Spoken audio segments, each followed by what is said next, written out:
Good morning and welcome to the Ridiculously Early J Morning Show. Yesterday, hang on one second.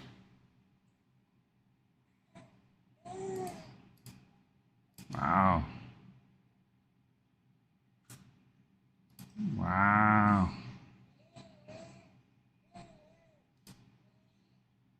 Let's try that again. Good morning and welcome to the Ridiculously Early J Morning Show. Yesterday we got a little bit of work done on inserting new commands into the screenplay and the macro as well. So when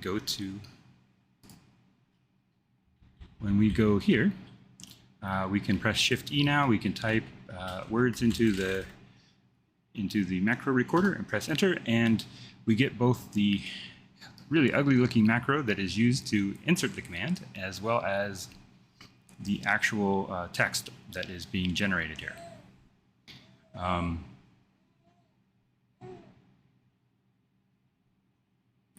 My daughter is providing a little soundtrack for us today. She's making lots of noise. Anyway, so let's see, we've done this. Clear future worlds on input. So recalculate all worlds, show cursor when focused. So there's a lot of work to do with cleaning up the future history, but I think the one thing that's missing here is being able to play back the macro inside the REPL, inside the presentation.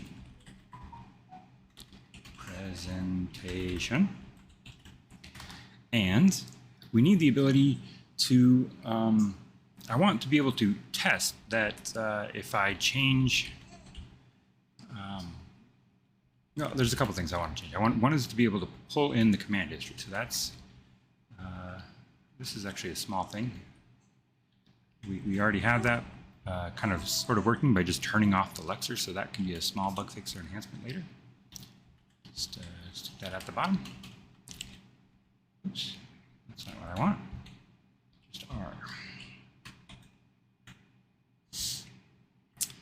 Play back the macro inside the presentation. And what was I going to say? I was going to say the ability to test whether macro actually evaluates to the next line. Also, we need to not show, don't hide the macro or play back the macro rather than showing text, than showing its text. And I think let's start there. So this is playing back the macro. All right, so we have the ability to do this now. It's already built into the widget. So in MJE, we're going to say in K next and previous,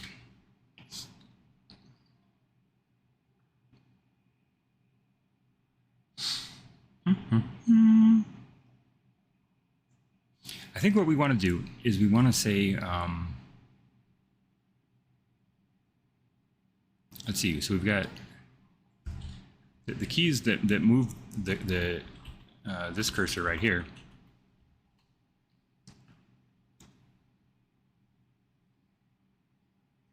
They all set the position, and I think anytime that position changes, we need to make some kind of event happen. In fact, we had this same situation yesterday or a couple days ago when we were setting this line right here. So we have to set that to the value every time. Every time we move on to a line, we should set that value.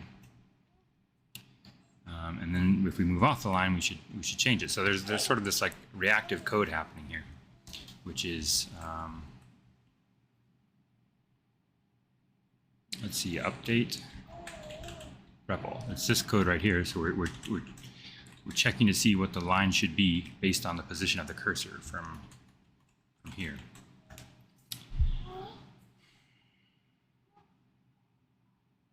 I suppose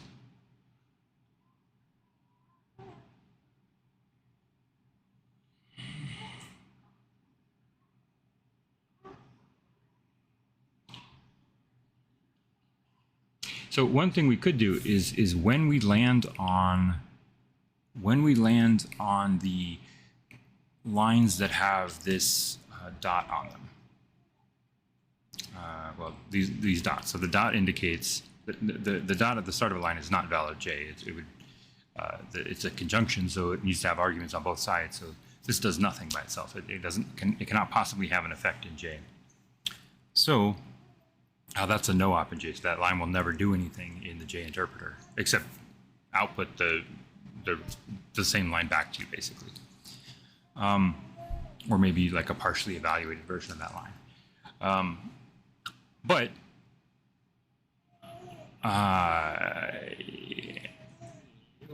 what needs to happen is when you hit that line, I want the animation to start. But the problem is you can the way this is intended to work is that we're going to have, let's say, you'll be able to break this in. So I hit O to insert a new line, and I'm going to put say this part of that let's see. This is a little ambiguous. This is clearly entering an O, right? So we're not entering spaces here. So we're going to have this part of the line, let's say on the next, we're going to insert that here. So I'm going to actually, there we go. The typing is really slow, but, and now if I press Control A, I do that, press Enter, and then I'm going to go up one line. I'm going to press lowercase e, and I'm going to move forward, and oh, wow.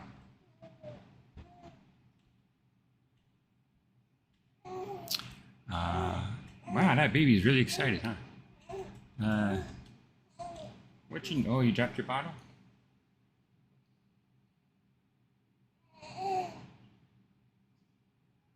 Okay, there we go. She's been making noise the whole time. All right, so now we'll drop this from the line. So we're just going to insert a space here, and so the idea is that that we might break that. The idea is that the underscores in the macro control the typing speed, and the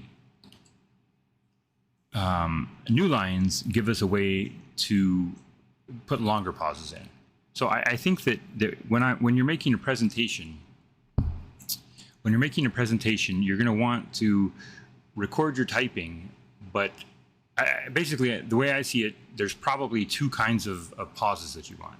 You want these short little pauses between the keystrokes to make your typing look natural, and then you want longer pauses because you're actually stopping typing to discuss something, to make a point, to put a pause in your actual narrative, to really hammer down a point, or to explain something before you move on to the next set of tokens that you type, whatever like that. So what I decided to do was to put the keystroke level timings in these underscores. I think there are actually too many of them here, and so I'm probably going to change the way this works so that there's like a base, so that the base typing speed is a little bit slower, and maybe even have like a little tempo control where we say this is fast, this is slow, that kind of thing, so that if you have a bunch of the same, here on this next line, we have a bunch of just like single, the cadence was pretty even the whole time. It's pause, write a character, pause, write a character. So I was typing slowly, but at a consistent rate. And so I think that could be handled by a tempo modifier. And then all of these could be collapsed into a single, section where I typed all the letters together. This doesn't mean anything. This is just, I just hit random keys. So I think that The problem with that is that we can't just land on a macro line and start playing the animation because these are stateful. So it makes no sense whatsoever if we're here and we're moving upward. Or does it? Maybe, does it make sense to play that animation? Because we have to know what is the starting point of that animation. And the starting point is whatever the state of the editor is after this animation plays. So if we want to be able to move back and forth and have the animation play, then we need to know the starting configuration of the line. We need to know the starting configuration of the REPL or of that input line as the minute we land on it. So like, you know, what happened when this line was done. So if we have two of these in a row, which we want so that we can control the timing. So the idea is like, you know, you've got, let's see, put Shift-O and we'll put some text up here.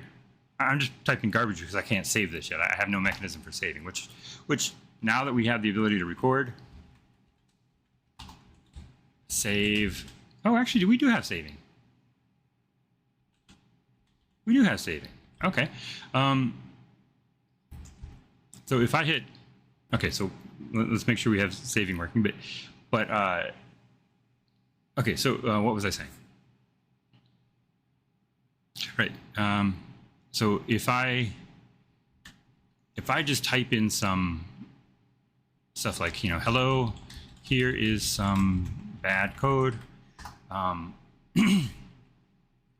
then I want to be able to say that, and then I want to be able to press N and play the first part of the code and then pause and maybe say something else. And so there might even be, here is what, oh, my backspace key is not working there. Here is what I would say during the pause. And then we play that. So you want that stepping motion. You want to be able to you know, play the first one while you're typing this, or speak you want to speak these words while you're typing this, then you say some more stuff, then you finish typing the line, and then you should wind up here. So we really need to track the state of the editor. And I think that means that we need to, well, actually, and we also need it for this. So then when we get to this line, at load time, I want to make sure that, you know, if somebody has typed one of these things by hand, or like gone and edited the timing by adding spaces or you know, dashes or something, underscores or something, then we're not going to corrupt this line. So you want the animation to actually produce the text that's on the screen. And so I'd like to have a check in there so that if you go in and change it, it acts like a test and make sure that it actually produces the text that you think it does. And so that's kind of the same logic as recording the endpoint of each macro, so that you know what the state of the REPL is at any time. So I think that we need to not just play back inside the presentation, but play back the macro without timing, at, you know, at full speed, at infinite speed, or without pauses. Let's say play back the macro without pauses during when loading screenplay. When loading the screenplay. What else?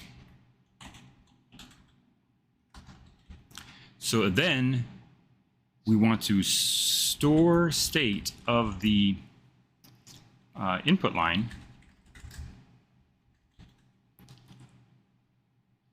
after every macro. So we can Play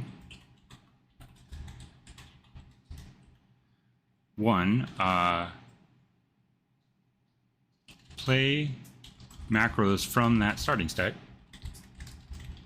when outline cursor moves upward or when it moves. This gives us, right, when the outline cursor moves. And number 2, store state.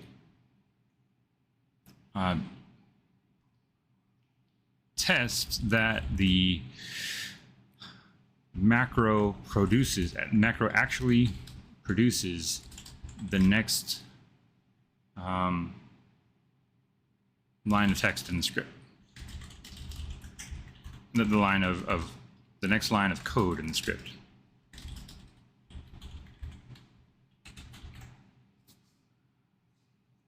Which is this.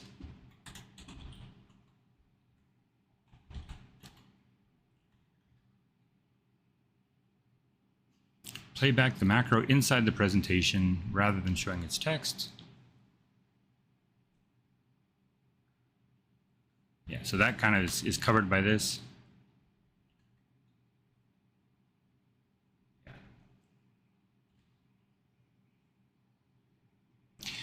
So then we're always going to show the cursor, but what I want to do is change. I actually put this as a small item a minute ago. Focus color for cursors. Show. Yeah, I actually want to do that. That is the idea that, here my focus, I don't know where my focus is. As soon as I saw this, it looked like the focus was right here because this is gold and all the other ones were grayed out. And I want that to indicate the color. So I want this to like turn gold. I want this to turn gold. And then when I switch to, when I switch to edit mode here, I want this to, if the focus is on this widget, I want, if the focus is on this widget, I want this bar to turn gold, and then when I go into edit mode, I want the cursor to be gold, just like it is now. But now we have 2 gold cursors on the screen. That's not right. That's very confusing from a UI user experience standpoint. So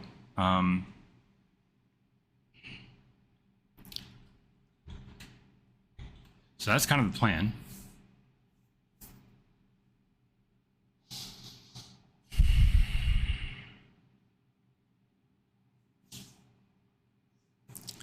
And then whenever we enter a new, and then next, whenever we enter one of these lines, it might affect the future. So we need to clear out all the cached state in the future and just reevaluate lines going forward. It's pretty fast, and I would hope that most of the presentations are fast. So I think it's safe to say that we would that it's fine to just refresh the entire thing as you add new lines to the end. Because most of the time you're going to, when you're writing it for the first time, you're going to be adding lines to the end of the thing. You're just going to be going as you go. You're just going to be typing as you go along. So that's not going to be much of an issue. But when you go back and edit the thing, we either need to mark all of the future worlds. So you make a change somewhere in the middle of the timeline. You now have to calculate the effects of that. And it may be that there are no effects, but you don't know that, and there's no way to know that without actually evaluating all the lines. Or doing some serious, analysis, static code analysis on the code, but that's just not going to happen in this system, especially given the idea that we might want this to work for other programming languages in the future. So as we enter new lines, we need to clear anything that's downstream. We need to clear the evaluation state of anything that's downstream, or and then reevaluate it, which is the next line, recalculate all worlds. So I think that's really the plan right there. And And once we have this, then this side of the screen is going to work perfectly. We won't have the editor. That's still coming. But we'll be able to make actual presentations with this. And so you'll be able to speak the code. You'll be able to press this. Oh, and I need one more thing. If I actually want, so my kind of goal is to actually film my goal is to actually film a strip, to film a screenplay that I've made. It's a very short screenplay. It'll be like 1 minute long, but it'll be a scripted video, and it will only require this side of the screen. It's all REPL interaction. And I want to be able to record it and ship that video and just prove that I can make a video with this tool. So the one more thing that I need, I guess I don't technically need this because you know, as I page forward, I can you know, you see that it moves the cursor over here, but it doesn't scroll this box. This box scrolls, this box doesn't. And I'm not sure why. It's probably just a simple mistake on my part. So even though that's not part of REPL Recorder for Screenplay, I need to fix the right side of outline so that it scrolls.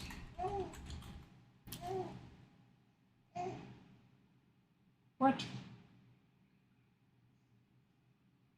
You got a funny baby. I have a very excited baby down here.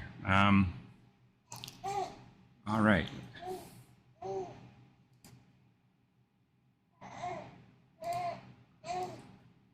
And one moment, please. I believe I'm going to have to put this baby in a crib.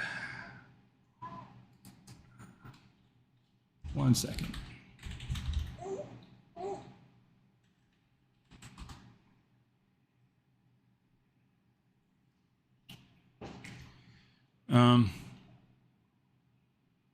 One second here.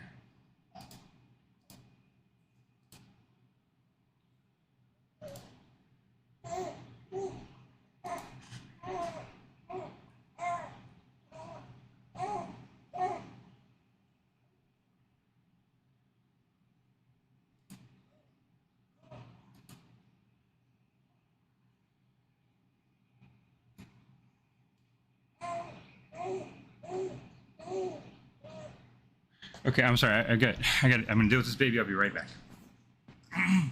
Yes, you little baby. Come here. You're going in your swing. That's right. I'll see you in a minute.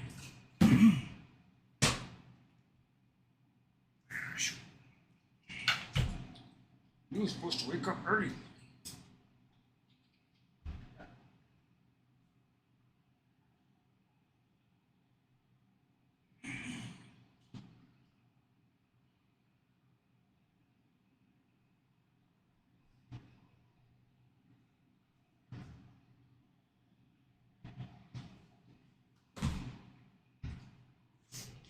Okay, I'm back. Wow, we have 6 viewers today. That's weird. Yeah, I have I normally do this show Monday through Friday, and so I'm actually recording this for YouTube for Monday's episode. I found that if I get up at this early in the morning and try to make a video and then edit it and put it on YouTube, I run out of time before work, and I have people in Europe that I talk to every morning, so I have early morning meetings. So welcome everybody who's watching on Twitch. I can't see you, but we have a chat room here, so feel free to ask questions or whatever. Anyway, this is the plan for the day. And I'm going to go ahead and start work on this. So fix the right side of the outline so that it scrolls. I think that's going to be easy. So if you don't know what I'm talking about here, this is JPrez. This is a tool for making presentations. It's at Tangent Storm JPrez, and that site has a lot of detail about the site. And I don't have a bot, so I'll actually paste this here into the chat for anybody who wishes to take a look. Okay. So, how do we make this scroll? That is the question. If I press N here. Oh, first of all, I want to make sure I can save this. Wow, that's not good. It's definitely running way too slow, and there are some known. I have. Wait, hang on, it just scrolled. No, it didn't. Okay. Yeah, so I believe if I press Control S, it doesn't do anything on the screen. But if I go here to clear that JS, then yes, it's actually changed the screenplay. So get diff of screenplay, and we can see what it changed. So I don't actually want that. So GH, I'm gonna git checkout and clear that out. So now there's no diff. And then if I, it's 9 to move back by slide. And if I press Control O, it should clear that out.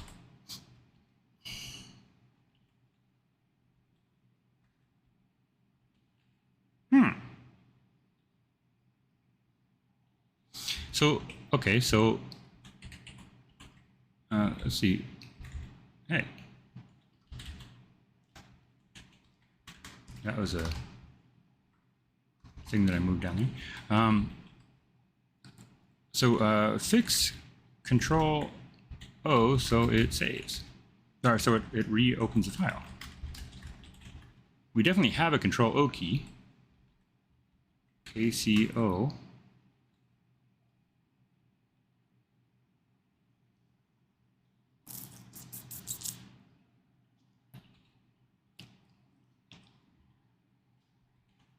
What happens if I press Control L now?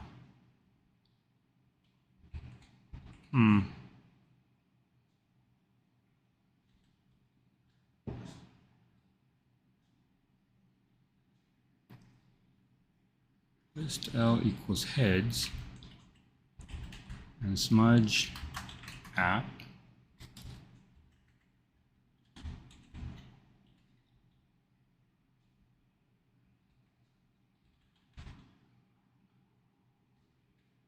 All right, so I'm going to press O, and I'm going to type some code, press enter, and then Control O. Control O is not doing anything. Why not?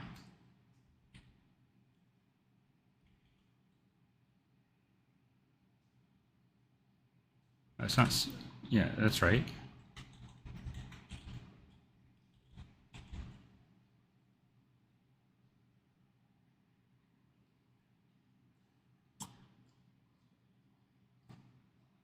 Hang on.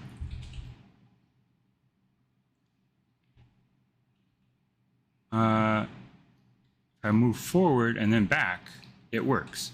Okay, so yeah, it's this. This is the problem. I've set the list.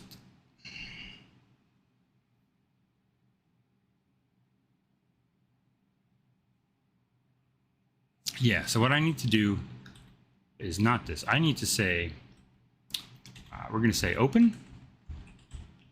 We're going to say C is equal to the current tab, or the current slide, current position. And then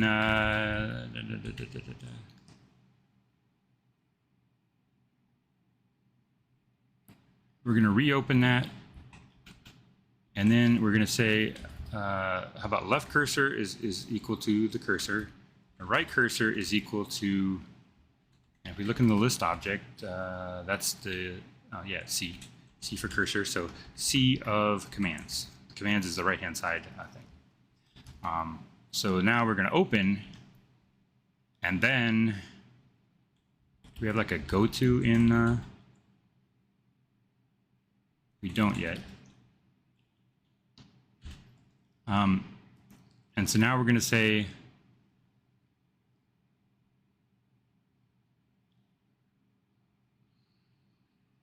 yeah, we're opening the same file. So the idea is that you've only made a slight change. Maybe you changed something in Emacs. You're going to press Control O. We're going to try and make this work. So we want, okay, so now we're going to say go to LC. So we're going to go back to that, but we want to go to the minimum of LC or the length of the slides. And I think slides is all the slides. Yeah, so if I say length of slides, that tells me how many slides there are. Length of slides. So whichever one is smaller. So if we deleted some slides, we can't go past the end. And if we didn't delete slides, try and keep it on the same slide. So try and preserve the state, basically. And then for commands, we're going to say the list of, now that will take us to the same thing. So then now, same thing for commands. So the cursor for commands is going to be equal to RC, the minimum of RC and the length of the list of commands.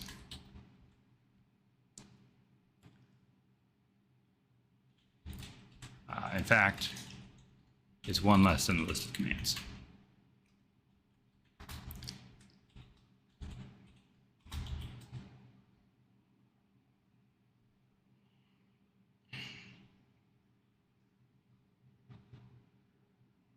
And I believe that should work. So now that's why the Control O key was not.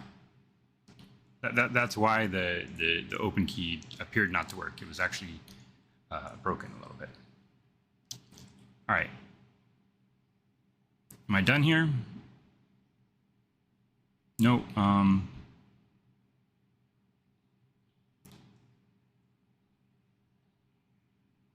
I believe goto will have set the flag for both of these. So yeah, I'm done. The redraw flag for both of those. So now, if I go to MJE and I get out of here and I press JMGE, and I go here and I say lowercase e to insert some junk, hello, and I press Control O, it wipes it out.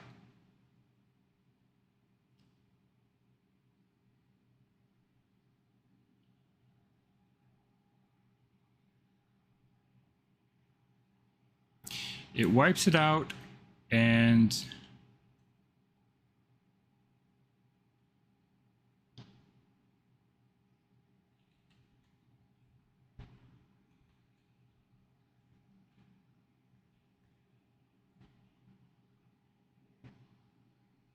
why do I have the next slide on here though?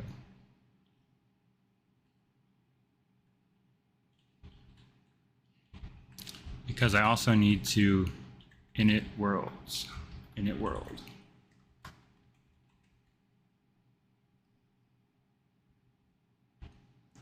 So now, all right, so E to blah, blah, blah, hit enter, Control O, it wiped it out. It did not change the thing.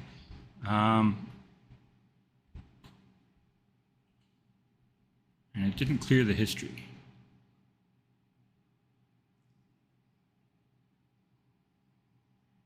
This is why, you know, like reactive programming is so nice. Like, what am I doing wrong here? Where am I storing this state that, other than in worlds, that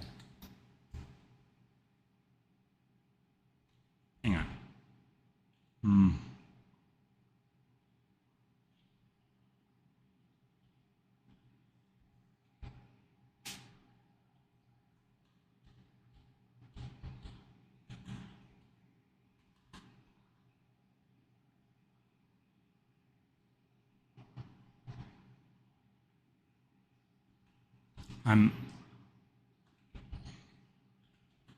You get what I'm saying? Like, this should not be here. This is in the future. This happens on slide 2, or slide 3, way down here, or way down here. This is where the slide comes. That's where that comes from. So that's in the wrong. That's absolutely in the wrong place. And so the number for this is corrupted. All right, so outline worlds.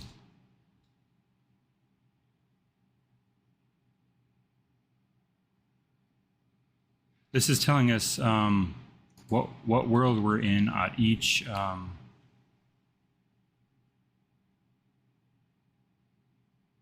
it's a combination of slide and so index has every slide and then every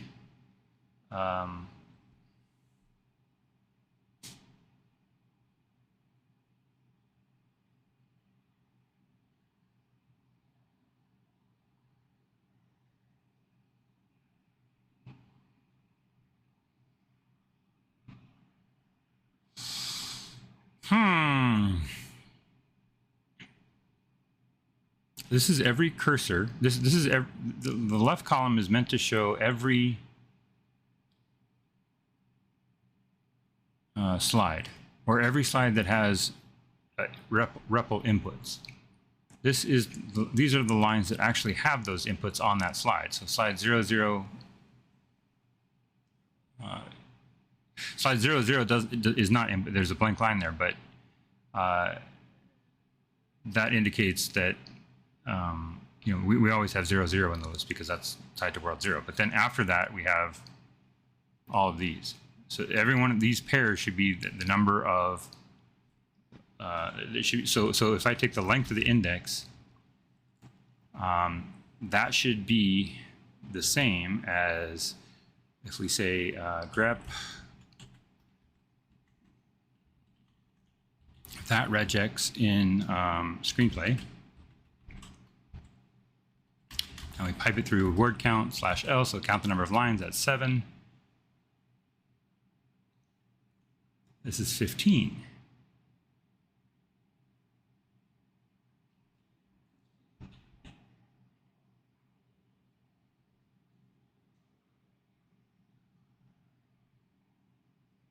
What happens if we completely start this from scratch? Yeah, that's what I'm expecting, right? So now, what's the length of the index? 15.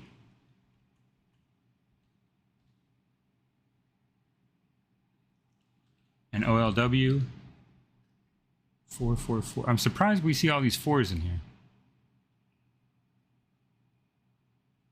Oh, hang on. What's the length of OLW? 16. Let's look at how this works, because it's clearly not working. Is it working? Let's see how it works. All right, so OLW is that empty string, and we start with 00 take, so the index starts with this. And then as we go through the slides, let's just do a code review of the open verb. All right, so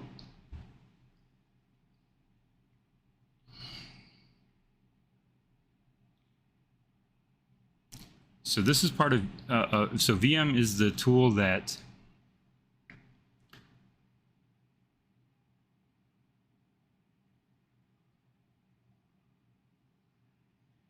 this has to do with viewmat. This is the command line viewmat thing, and there's a flag in here which I should explain.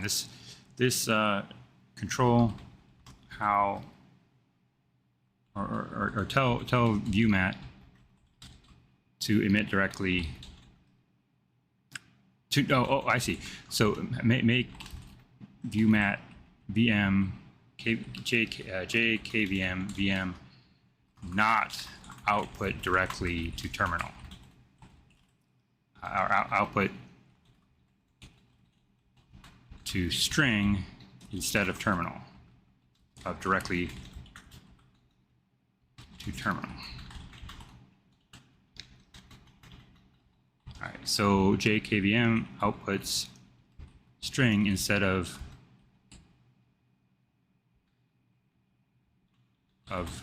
direct put s, because that bypasses J's output control. We want to capture the output. So really, it's more like so we can capture. So yeah. Output string we can capture. Output string we can capture. Okay. Versus put s, which we cannot.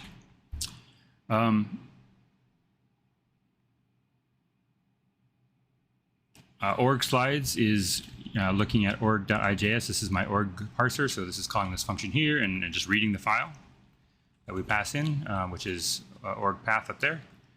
Do I actually need org path in lowercase?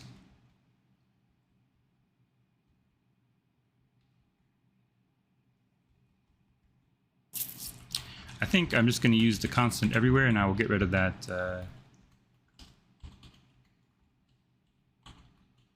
All right, so let's go back here.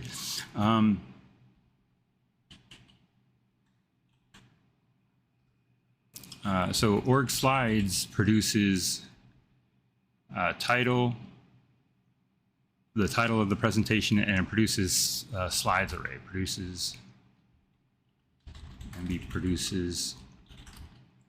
slides equals in namespace. Yeah. Org slides defines local variables, title and slides.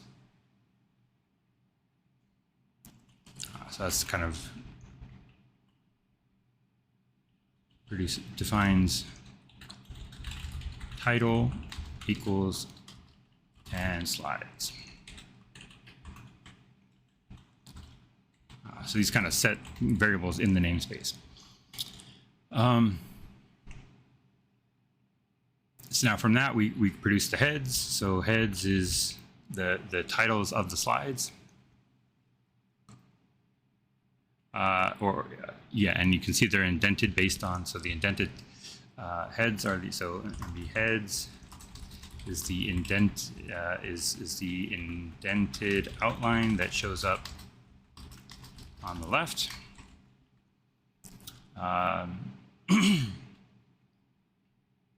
An index is the mapping of, let's see, slide index, line index.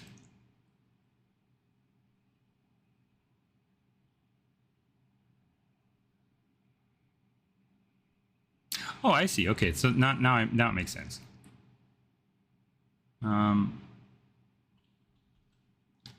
One per map.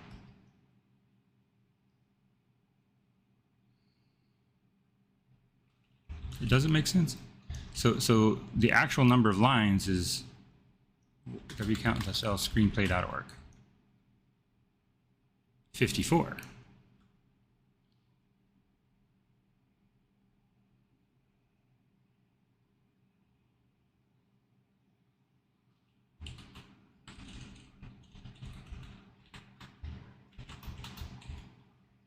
Eight plus 7 is 15. All right, so hang on. Let's see what this does. Let's read this. All right, so this is mapping something. Maps.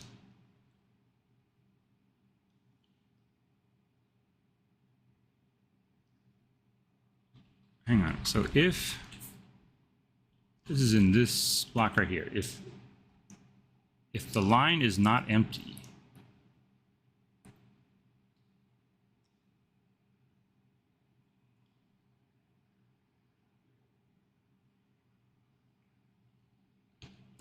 all right, we're walking through all the slides, which are the top level. So org has parsed this into slides. So then inside the slide we have this verb text that also comes from org.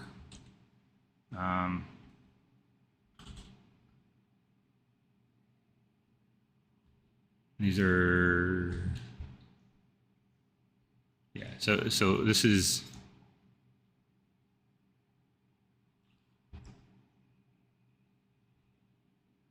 This is fetching the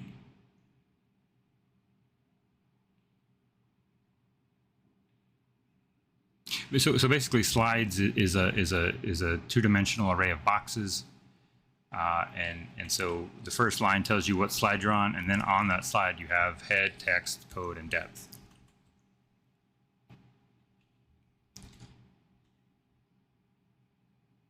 And text gets you that.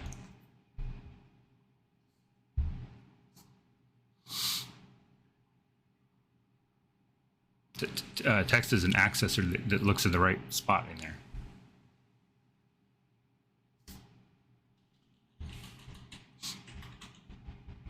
But I'm confused about what actually index is. It's been a while since I looked at this code, so it's not behaving the way I expect it to be. So index is equal to index ij. So if it is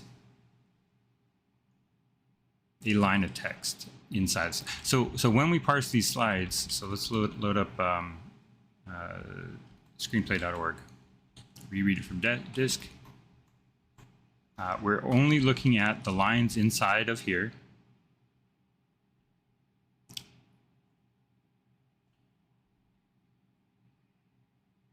I'm going to break this out. So let's see. Break this and pull in join from pane 2 so I can see these side by side. So index is 0, 0.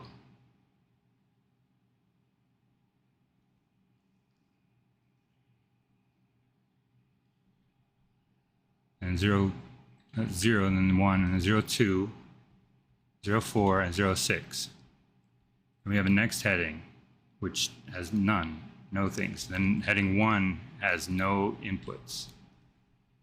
And then heading 2 has no inputs. And then heading 3 finally has an input, and it is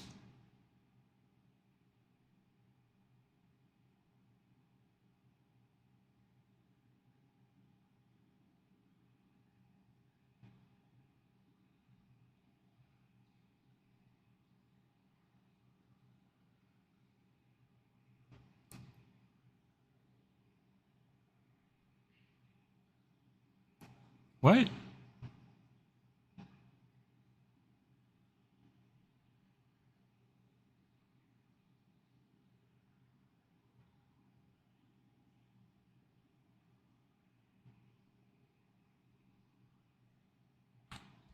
All right, let's see this. OLW. Let's.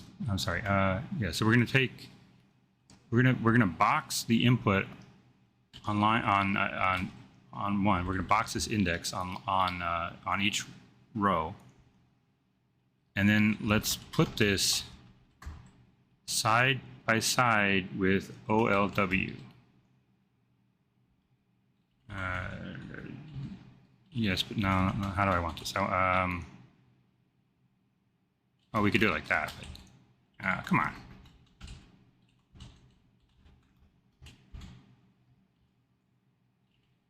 Let's turn it that way. No, that's what I want. And then transpose this, which is, how do you transpose something? It's this, right? Yeah. Yeah, I do want it the other way.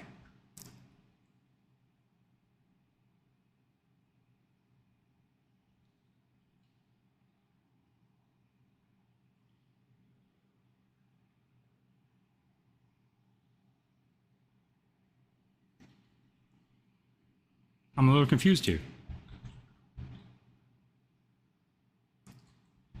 So this is 0, 0, this is 0, 2, this is 0, 4, this is 0, 6.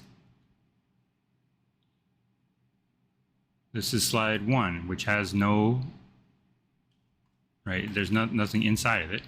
This is slide 2, which has a slide inside of it, but it does not have any text inside of it. This is slide 3, which has text.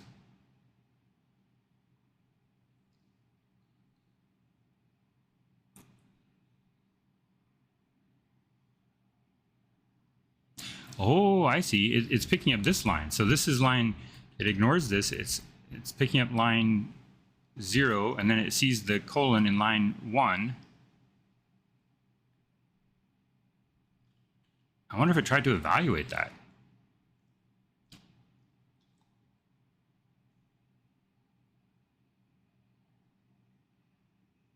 Let's make a new window here, cd jkvm jmje .ijs. Hey, come on. We're not in. Let's start over. Cd. Let's see. Cd jpres jmje.ijs. So if we go here,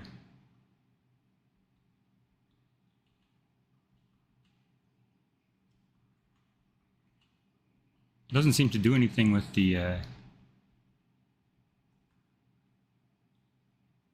text, and that's probably good. But I think that what's actually happening here, I think I understand what's happening. I think what should be happening here, first of all, I think first there is a bug that says that's executing it if there is a colon in the line at all,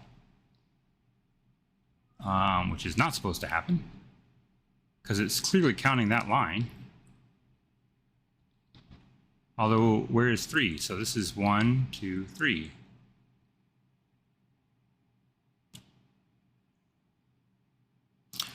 No.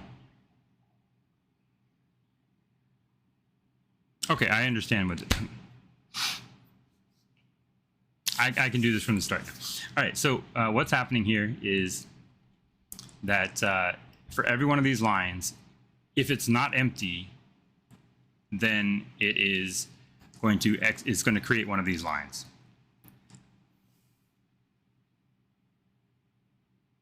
And the reason these stay the same is because these lines do not have. So if the world changes between the lines of the text,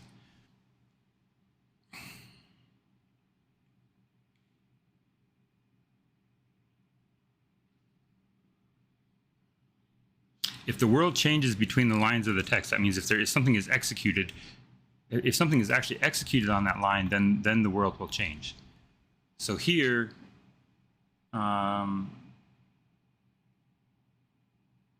yes, we see in slide 4 we have line 1, we have line 2, or line. Sorry, this is line 0, no entry. Line 1 has an entry, 4.1. 4.2 does not have an entry. 4.3 and 4.4 both have entries. 4.5 no entry because it's blank. 4.6 has no entry because it's blank, and then 4.7 has an entry, and right after that the world changes to world 5. So it's the world at the end, you know, the ending world. Which makes sense because you want you want to show the text there, and you don't want to show the output until you move past that line. So what was confusing me is that I expected this to only have entries where the colon was there, because these never change, and so there's no need. You know, we're looking them up based on the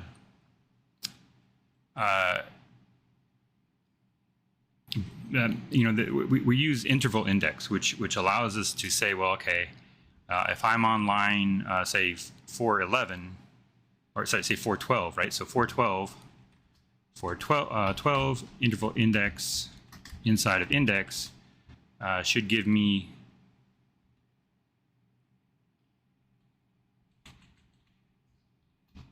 is it this way, 13? Yeah. So if I say 13 from index, that should give me the index of number of line of the entry that says 411, 413.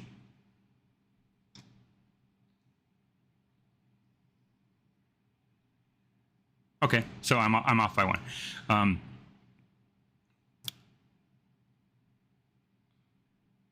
Right. So what it does.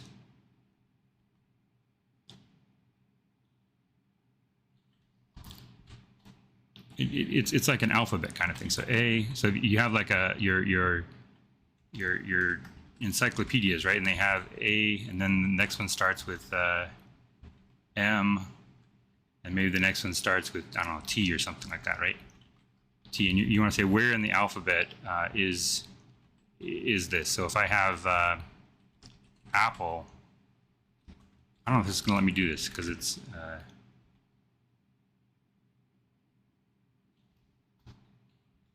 yeah, it's not going to let me do that. But so if I have the letter B, what? Oh, I see. Does not like that. All right, let's do this. AMT, and I have the letter B, just for simplicity. Then that should be in slot 1. Right, it should be, so this is slot 0, so it goes after the A. It's like bucketing. So 0, if you do orders of magnitude at 10, 20, 30, index of 5, it should be in slot 1. It goes after the 0. But if I do 15, it should be in slot 2, in between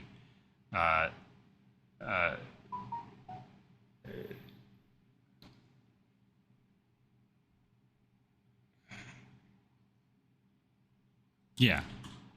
So if I want 0, it would be -5 or something like that. Anything negative is going to go in slot 0. Anything between 0 and 10. So if I go 9, and I think even all the way up to I think 10 moves it to the next slot. So 10 okay, so 10 it's inclusive that way. 0 will go into 0, and then 10 goes into 10, or into the slot 1. 20 goes into slot 2, and so on. 21 goes into slot 3, and 19 goes into slot 2. And so yeah, so it's indicating the gaps in between the numbers. So this is slot 0, this is slot 1, this is slot 2, this is slot 3, this is slot 4. So if we let's see if I'm right. 31 should be slot 4. Yeah. Okay. So there is absolutely no need to do this for every single line. Just as I am I'm ignoring the blank lines, I should be ignoring the lines that do not start with this. So this is actually something that should be in here. I've placed this slightly wrong. And so now when I go here, and if I restart this, this should be exactly the same, should work exactly the same. Yep, working fine, working fine, working fine. Then we type the text and we go forward. Okay, type the text and we go forward. There's the output. All this is fine, except now index should be much shorter. Yeah, it should have 7 items in it. 7 items. Okay, so that was a bug, but it was a bug that was not really hurting anybody. Okay, I'm going to go ahead and check that in. IJS. Oh, you have changes from yesterday. Okay, I'm not going to break these into multiple commits. I'm just going to say, what do we do? MJE, fix key bindings, record macros, and fix reload. Fix reload, and what else do we do here?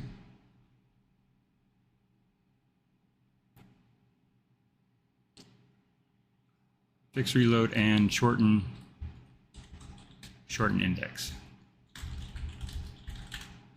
All right, that really should have been 3 separate commits, but whatever, sorry. Okay, so continuing with the code review now. So this is now one entry. How about one entry per line that starts with that? And it is slide index, or slide line number. Okay, and then OLW should be the same length.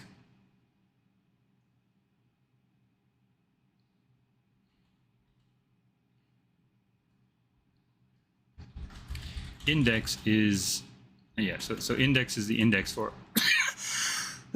for OLW.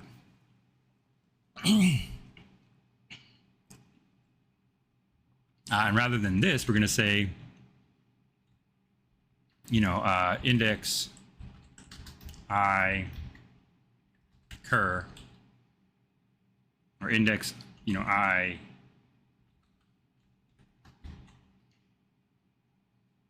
cur in I, let's put it back how it was, OLW,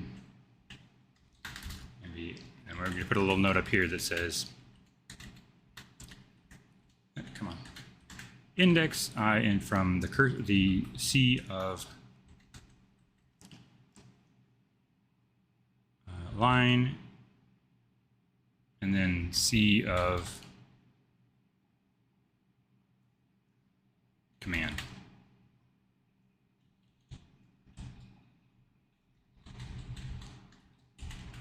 tells us which world we're in. It says which world we're in. It says which world we're in. And we'll take that from OLW. And those match up, so that's what we want. Which world we are in. Thanks Emacs again for syntax highlighting. All right, it is 9 o'clock. I'm gonna finish typing this. I've got plenty of space to. I'm editing now, so this is going to take up quite a bit. This is actually Monday's episode. So, okay, so then now for each slide in the slides, we're going to say I is equal to that index. So these just give us counters. Slide index and line index are generated by this for loop, or these for loops. So we're looping through all the lines of the slides, and if the line is not blank, then unbox it, and we'll see if it starts with the colon, and then do a special case if it has a dot in it. And this is where we want to actually execute that macro. But we're going to have to do it at super speed. So we'll do that tomorrow.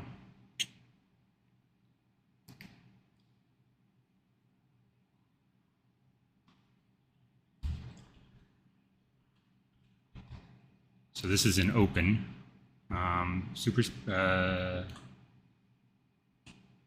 every macro.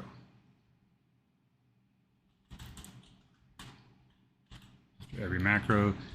This is the to-do line in open. And then once we do that, we have this. So we'll just not make this. These are related, but I'm not going to bother with that relation in org mode here. This is the to-do line in open.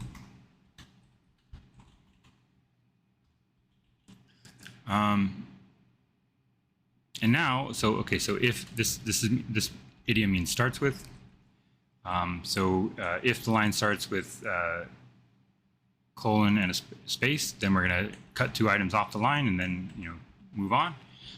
And then further, if it now starts with a dot and a space, meaning it started originally with colon space dot space, then we're going to cut another 2 lines off, and then we're going to execute it. And otherwise, it's just a regular line, so it's not the macro, it's the actual line. We're going to execute it.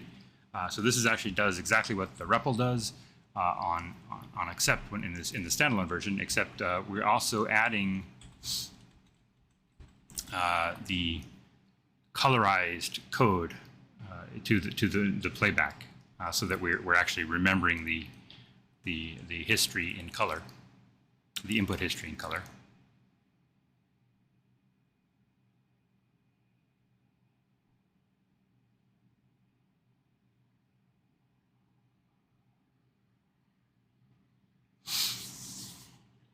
And I feel like this ought to be like, I'm not going to do this right now, but I feel like this ought to be like extracted so that let's do the small change down here, add it to the small. I'm gonna have to reorganize how I do my planning here, but small. Underneath small changes, this is colorize standalone REPL. Colorize input history for standalone REPL. Easy, easy. Whoops. All right, so this is colorizing it. Colorize input, execute and colorize input. And then this builds the index.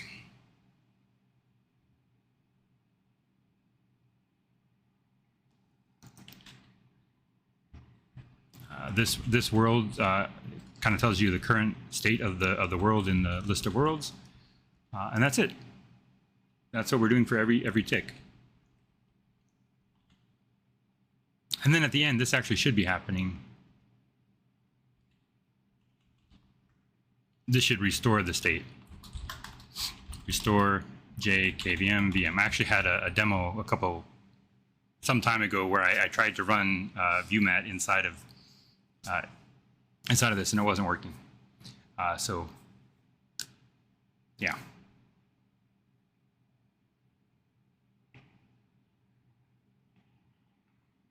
All right, so that's how open works.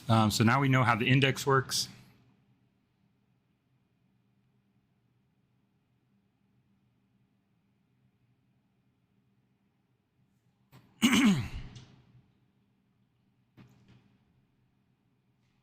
And what do we accomplish today? We've made a plan, that's all. All we did today was clean up the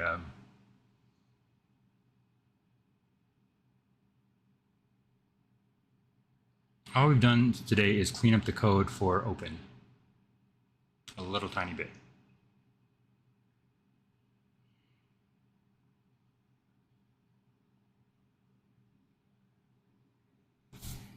And made a plan.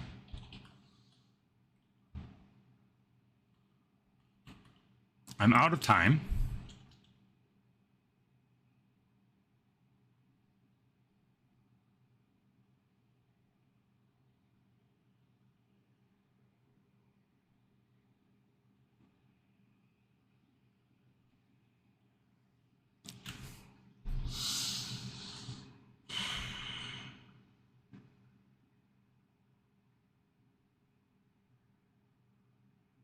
No one's watching this at the moment, so I'm just thinking here. It says there's one viewer, but I think it's me.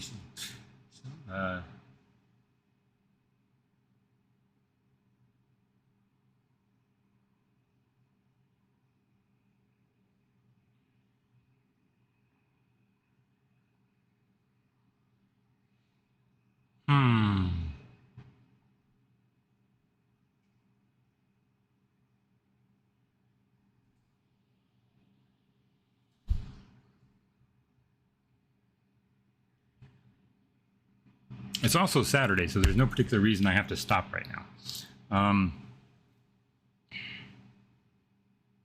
I'm trying to think through how to make this interesting for people, how to make it interesting to watch this, because sitting here watch me flounder and think through problems is not necessarily, well, sitting here watching me think when I'm not saying anything is absolutely not useful to anybody, because you don't get you're not entertained by what's going on in my head, and you're left to your own devices. So it's just a long silence.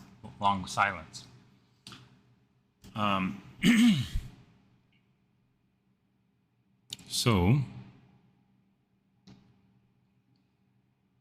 what do we want to do instead? I could say that the intent was to record this for Monday's episode. I still have tomorrow. I could also record a session right now.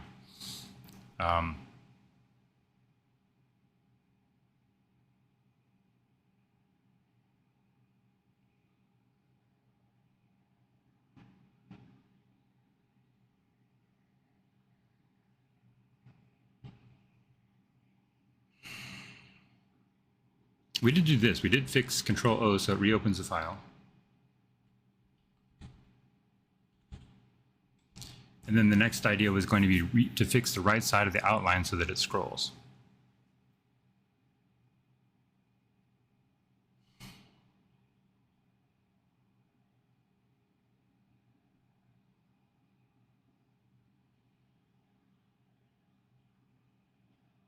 I feel like part of my problem is that, or part of the problem is that I should organize this off camera and really get a nice backlog going so that I can do a sprint, like, and each episode can be like a very tiny sprint in the agile sense.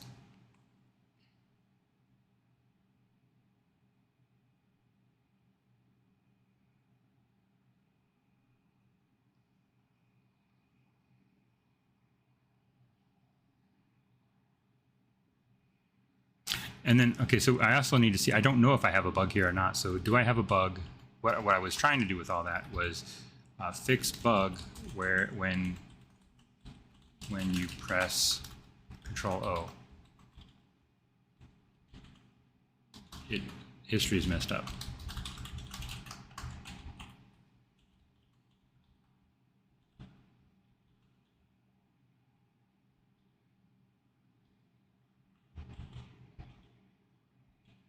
So let's see if that still happens. Oh, and then I just whatever, hello, backspace doesn't work. Hello. Enter. And then I press Control O, and the history is screwed up.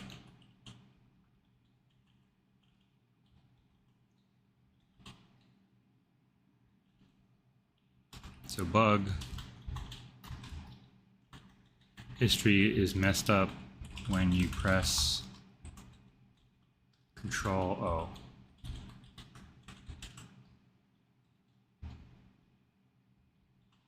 But why is the history messed up?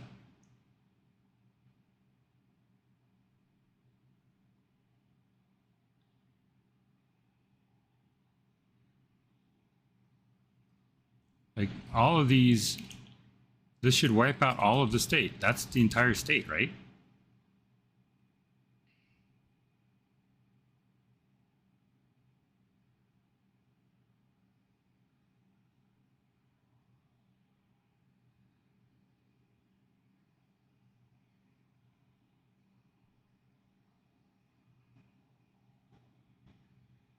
And it's not like it's a refresh bug.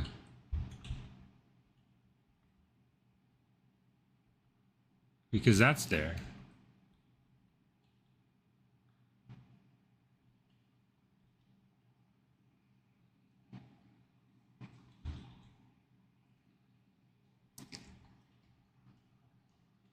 All right, so now if I say OLW,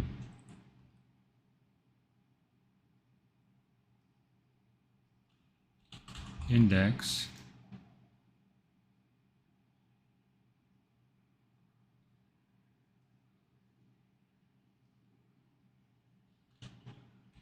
init world, does it clear ehist? Ah, okay, so so that's my problem. Ehist is not changed. Ehist is what? All right, so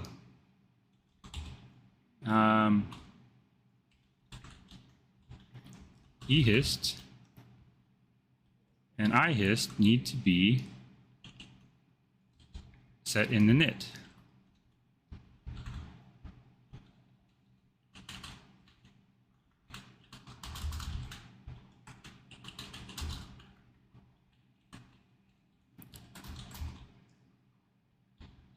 Current world, there we go. And now,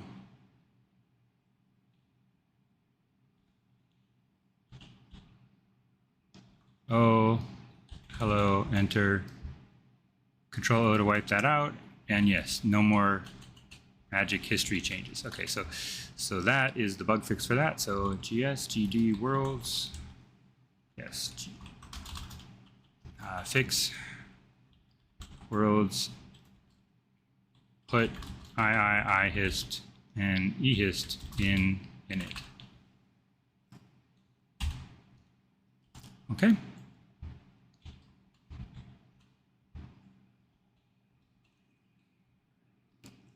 And then we'll push that. And then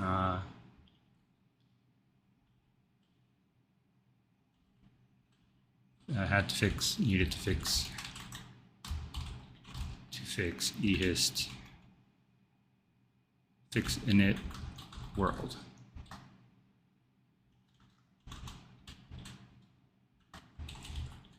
Okay.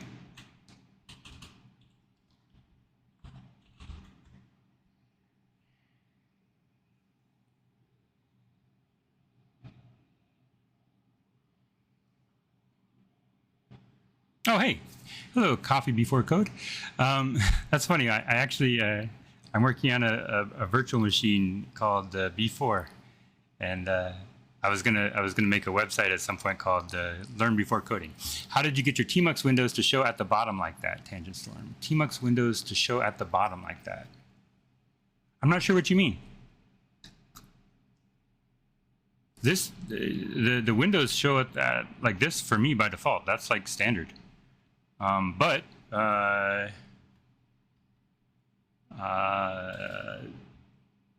if you go to http github.com, tangent storm, tangent conf, I'll send you a link here. So this is my tmux config right here. I've been using this configuration for ages, so maybe that's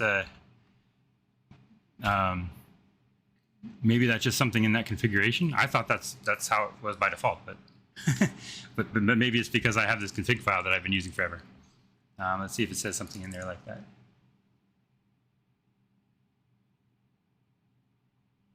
That's a lot of stuff.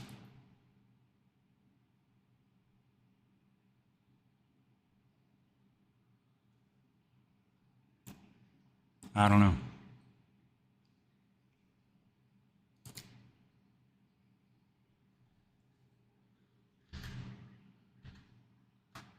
All right, yeah. So I'm just kind of talking to myself. I didn't know anyone was in here, so I'm thinking through. I do a live stream usually every morning, and then I record it for YouTube. But I'm trying to think about how to make a recording of a live stream interesting. I see you have a battery icon next to your phone. Does that mean you are? I don't know what that means. Turbo. Okay. What does turbo mean?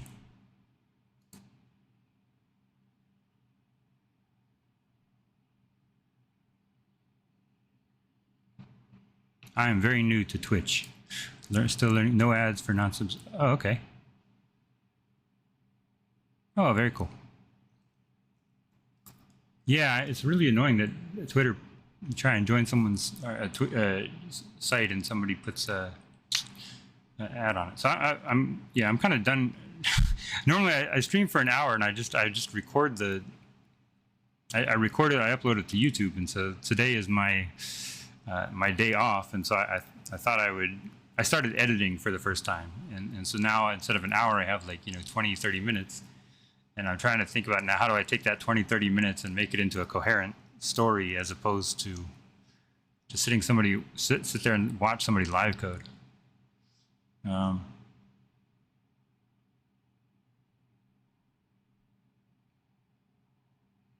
don't know. I mean, because like the language I'm using is weird, but like if I keep showing the same pieces of the language every time, then like that's not helping anybody. It's just have a plan for what you're doing. Yeah.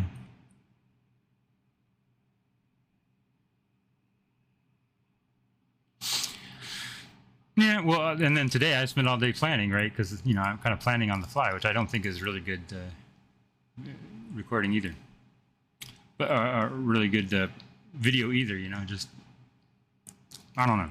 Maybe it is. Who knows? I don't know why people watch this in the first place. That's I'm not. I don't know. I see more value in like scripted videos, but I'm trying this, and some people seem to show up. So sometimes, and people seem to watch the videos, but I'm just trying to figure out how to make them better. All right. Well, I'm just gonna work through my list, and then keep recording until everyone else in the house wakes up and I can't record anymore. So fix the right side of the outline so that it scrolls.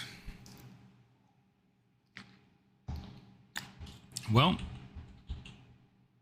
so I don't know if you saw this, but I'm working on like a presentation tool. It's Tangent Storm JPrez on YouTube. This right here, on YouTube on GitHub, and I'm recording.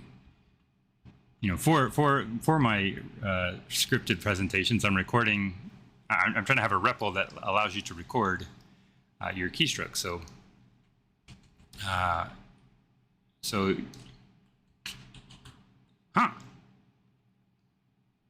lost the first line, so my save routine loses the first line, so that's no good. Undo. Okay, come here. And I don't have a delete key, do I? Oh, I do. Okay. All right, so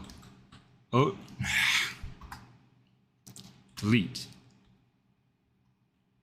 Shift-O. Enter. This is so painful.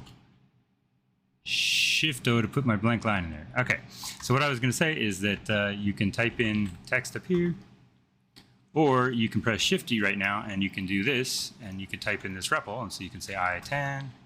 All right, that's what's already there. I20, and it shows you the keyboard command for that. this is the macro I've recorded. And the idea is that I'm going to play this macro back rather than show it here. And then now here it's showing the text I typed in, and it's all messed up because of the it doesn't yet know that I've to change the history once I've typed a macro in. So I'm going to save this, and now if I look on here, the screenplay has changed. Hang on.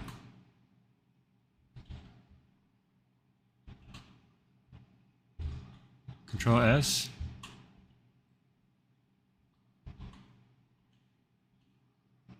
Control S.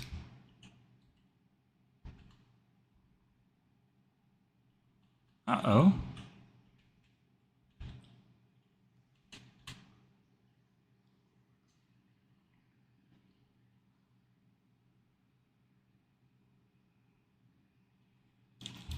It didn't save it. It's not even saving it as I go from state to state. So,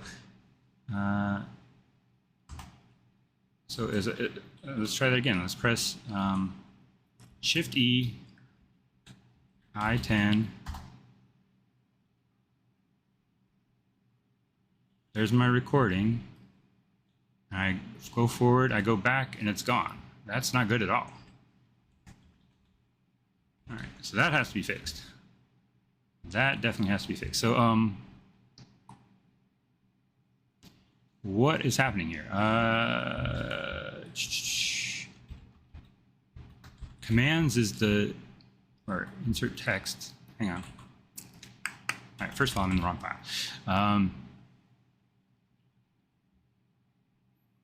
When I say KCM, so when I hit the key for Control M,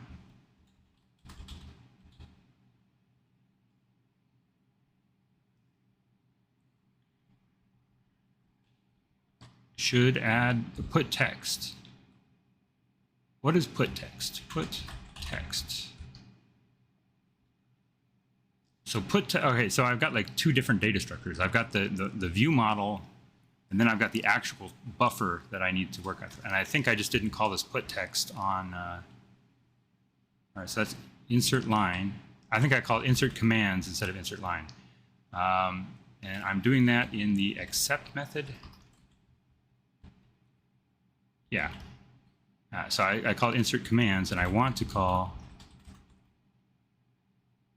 insert line. So INS line. All right. So this is all to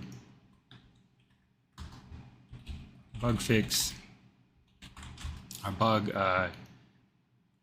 Adding text does not, or adding REPL text, text added from REPL gets discarded, and fix was to use insert line instead of insert command.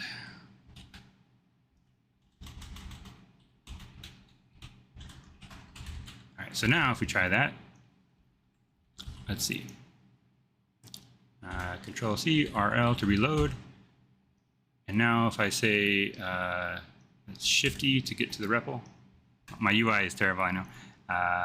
And we say, you know, sum of the first 10 primes, insert line does not work. What? In base.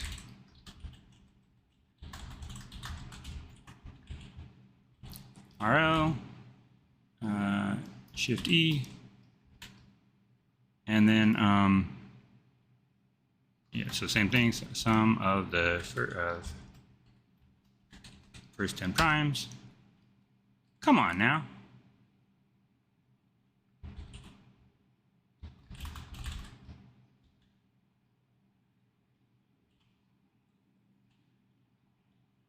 Out keys, it's in out keys. Well, we need it everywhere, so co-insert base, and we're going to say insert line is equal to insert line. base. I don't like this at all. I hate this namespace nonsense that I have for all these key bindings. So that needs to be fixed soon too. But all right, now we're in the base locale. No, yes. Okay, so we're pushing out keys. Okay. All right, try it one more time. Come on. Shift-E sum of first of the primes for I10. First 10 primes. Come on! Headline is also headline. Why is headline being called in there? Insert line. Oh, I see. So this is not.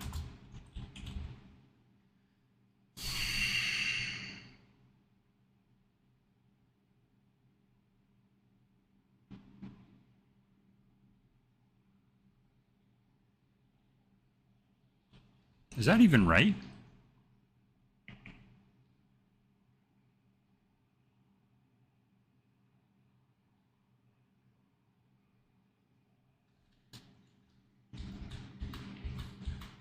All right, so insert line is actually the keyboard command. So yeah, I see. So I extracted that. That actually inserts a line. So I think what I need to do is I need to put text here in addition to insert commands. So this is the thing that I need to do. So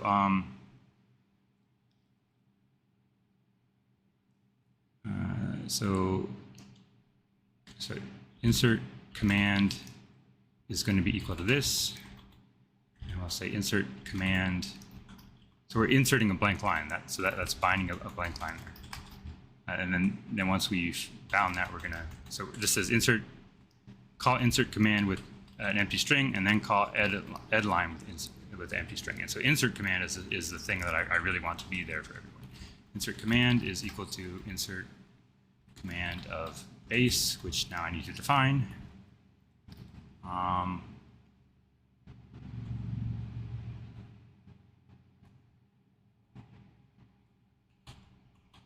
not sure where that goes and what page it goes into, but widget modifications.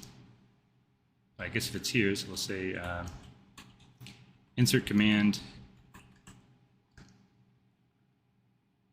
is put text.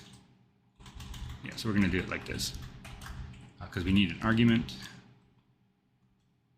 Can we do that tacitly? Yes, we can do that tacitly. So we don't need to refer to the argument. So this is going to say just do both of them. So given an argument, we're going to call insert command, and then we're going to call put text, and then that's it. And so now this becomes insert command base, insert command base. So we're calling that function, and we're inserting this line, and we don't need this any longer.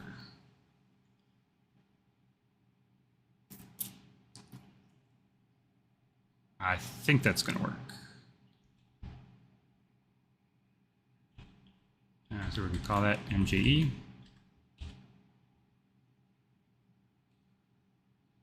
So I don't know if you're asking about. I don't know if you're still in here, but if you're asking about the names down there, you can use the tmux key binding and then hit comma, and then you can rename the window to whatever you want.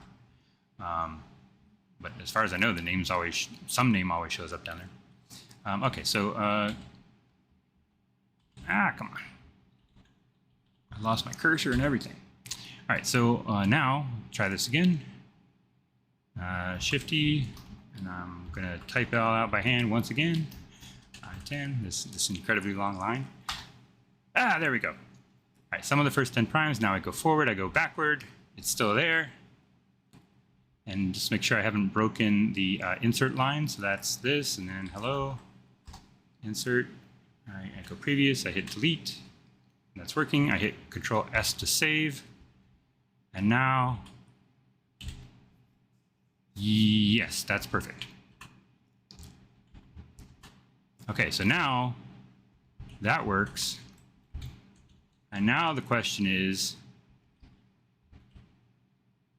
what happens when I try to load this file that has a macro in it? Because I've never actually tried to load a file with a macro in it, as far as I can recall.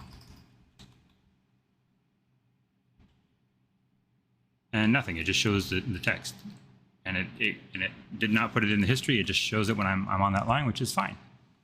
Probably shouldn't do that.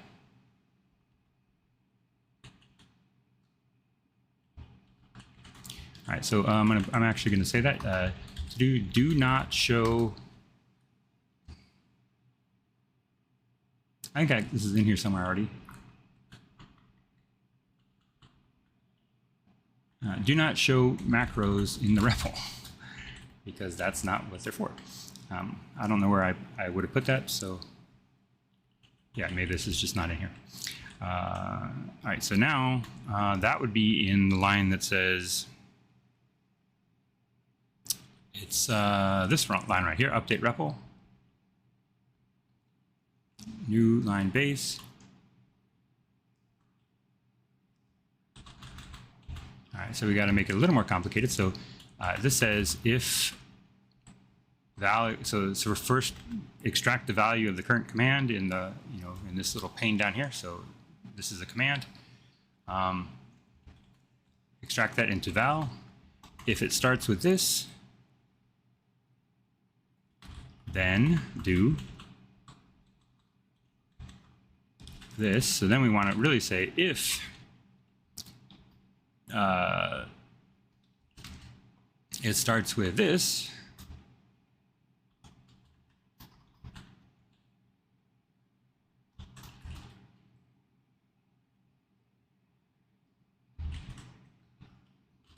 so if val starts with the macros prefix, do nothing, just return an empty string, else to drop of the value, and then otherwise empty string.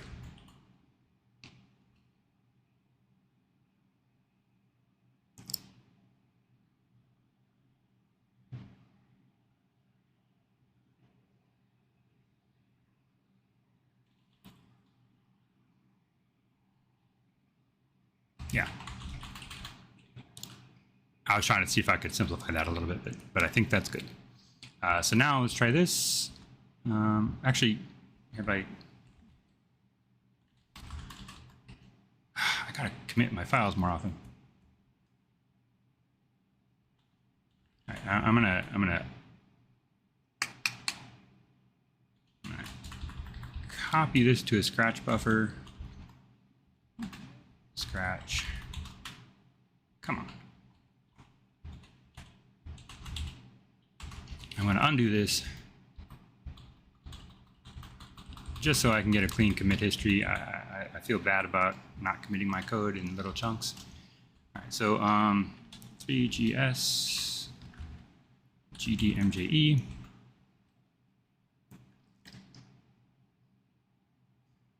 That's all comments at the top there. Nothing changed. Restore VM. Okay, whatever. So insert command. Insert command. Extract. So mje extract insert command verb. I'll push that. All right. So now we'll restore this and test it.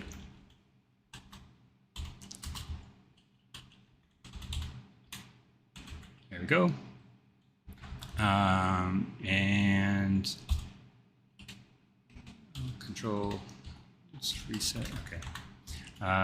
JMJE. And now, yeah, so now it's not showing the macro. So that is hide the macro. GS, GD, MJE, IJS. Does that make any sense? It's not showing the macro up here. It's not showing this line, even though it starts with a colon. Okay. Which is what I want. So, so MJE hide macro, or don't show macros in REPL.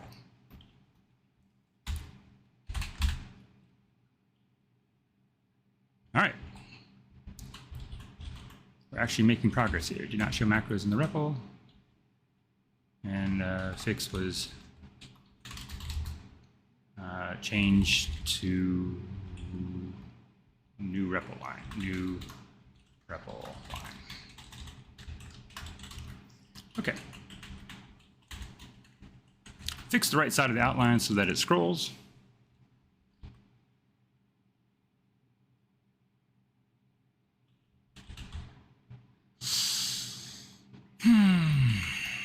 I think probably the height is just wrong. So if I look for the word lines is where I define the left-hand side of this. Oh, list is what it's called. Why did I think it was lines?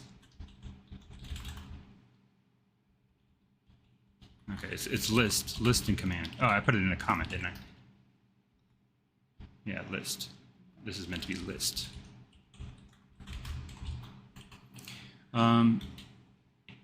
List.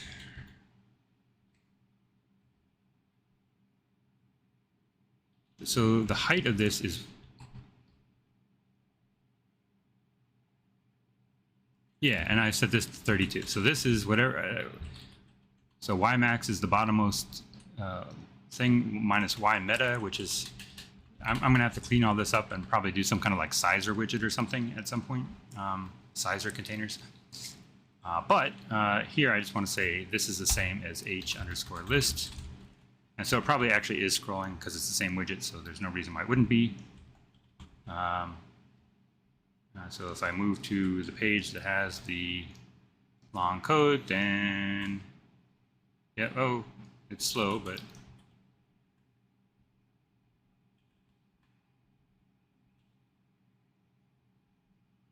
Well, hang on.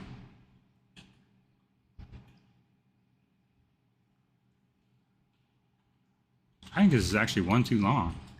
I think we're actually losing the line. Because now it's scrolling, so once it's loaded,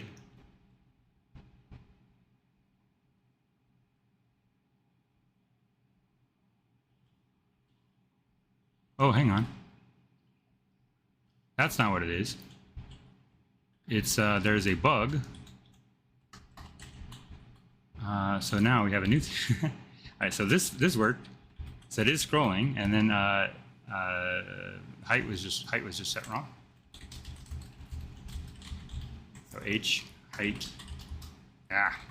height H was just set wrong.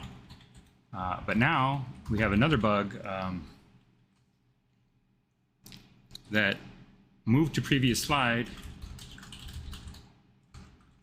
does not set scroll correctly.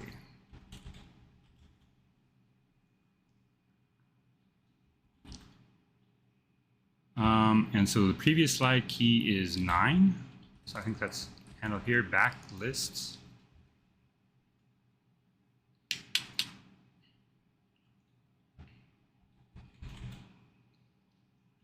So, okay, so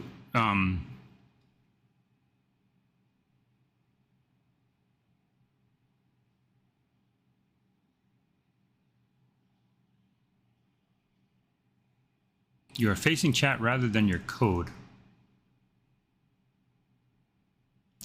Yeah, you know, I thought about flipping the camera here.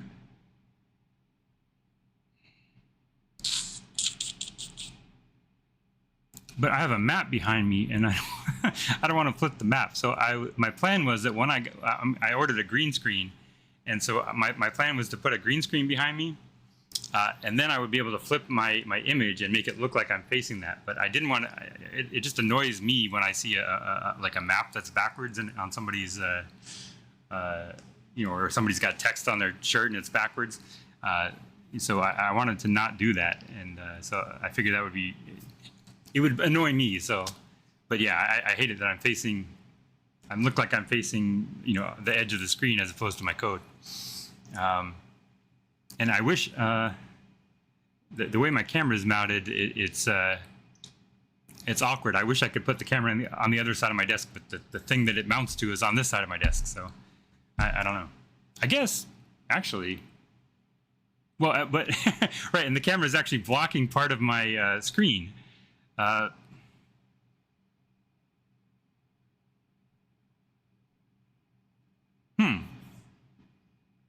So here I'm facing the lower right quadrant of my screen, and it kind of looks like I'm facing the camera. So I could swap. I'm looking at OBS right now. I'm looking at myself in OBS. But if I swap these, at least I would be looking at the camera as opposed to staring off into space. That might be somewhat more reasonable.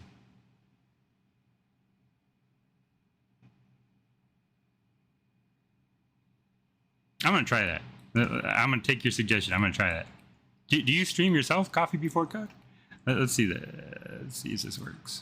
Because you got some good advice here.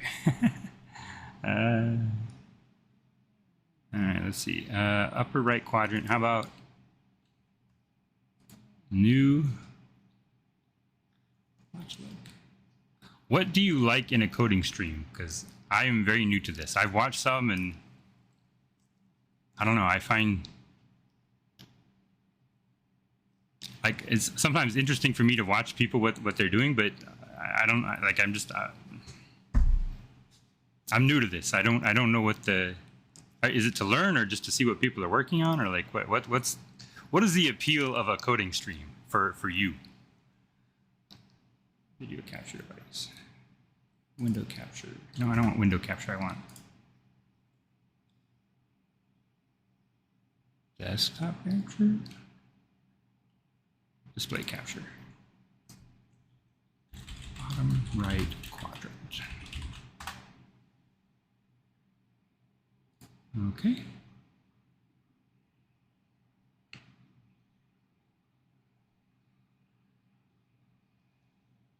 What did I just do? I just put this on the top, so this is actually not the bottom right quadrant yet. Oh, I know why I did this. Let's see what happens if I can actually... Yeah, that should work.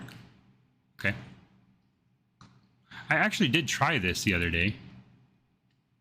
And my problem with that was... All right, so hide this. So here's... We're looking at the thing called bottom right quadrant right now. Many facets, other people look for many different things. Yeah, I know. I'm just curious. Like, you know, let me ask you one question in particular. So some people, when you go into their channel and you, like if you follow their channel, it pops up this big thing on the screen and it says, okay, you know, Tangent Storm has followed you. And then they say, oh, well, welcome Tangent Storm, thank you.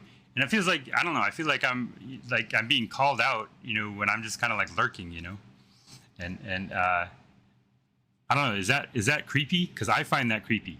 Or is it nice to be acknowledged? I don't know. I'm not used to this. So I don't know what the etiquette and the culture is about.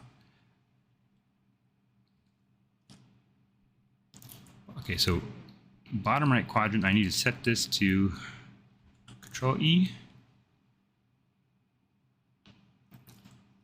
Position, if I think this position is, no, that's the position of the box. So I want to crop left 1920. There's you. And the top, I'm going to crop 1080. And now I have my Windows taskbar. So maybe I crop 1050. That looks about right. Close.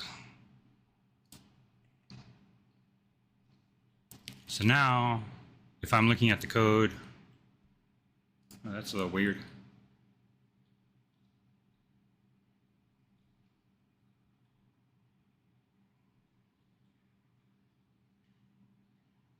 Is that coming out right?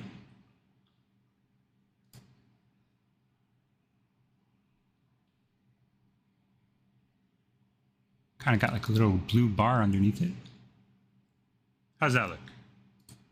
You just close the dockable window. Okay, I don't care if I close the dockable window. That's what I meant to do.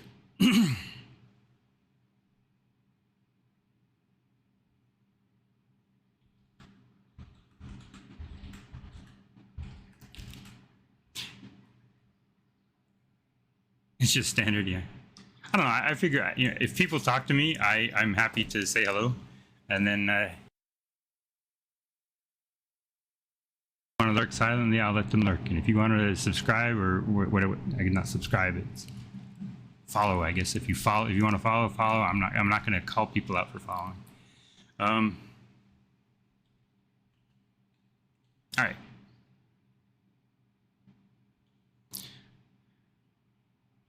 I'm disoriented now, but I do think that looks better. So thank you. I probably still will do the switch. At least now I'm not looking completely off the screen. I'm looking kind of closer to home. Okay.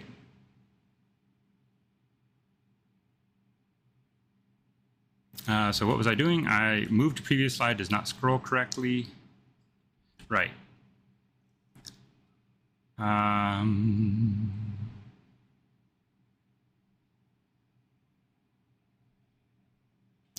So it's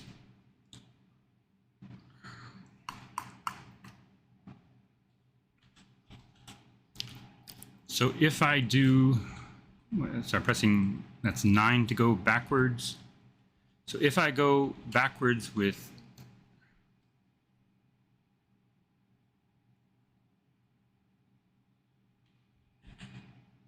hang on.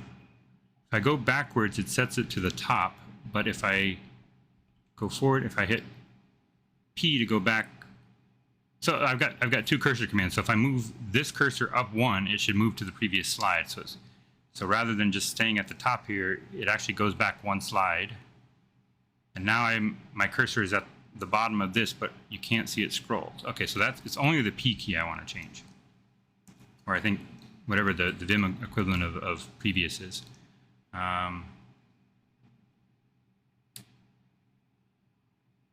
So that's keyboard _P is the command for previous. So we go back, go Z commands.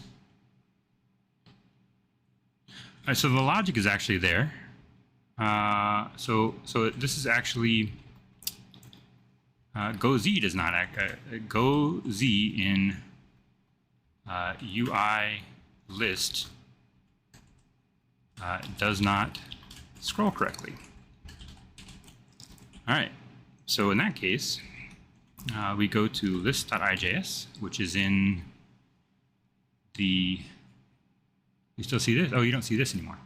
All right, so now we've got to see, move this down here.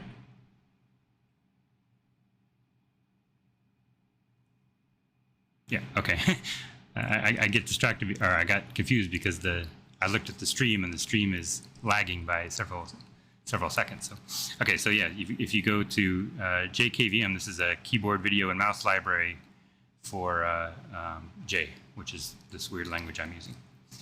And here on the work branch, I have this UI library it has some UI widgets that I am composing into this application. So in here we have the go Z, which sets the cursor to the length to 1 less than the length of the list that we're editing, or labels, I guess. And so we also have a scroll position. So scroll needs to be set to that. So go Z,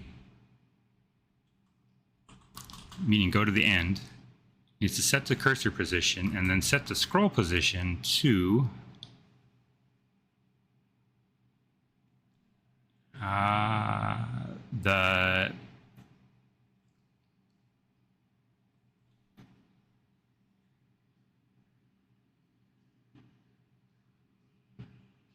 we start with C, but we also we want it to be the minimum. No, we want to have a maximum scroll position because you don't want to scroll off the end. So we want to set it to the maximum of C or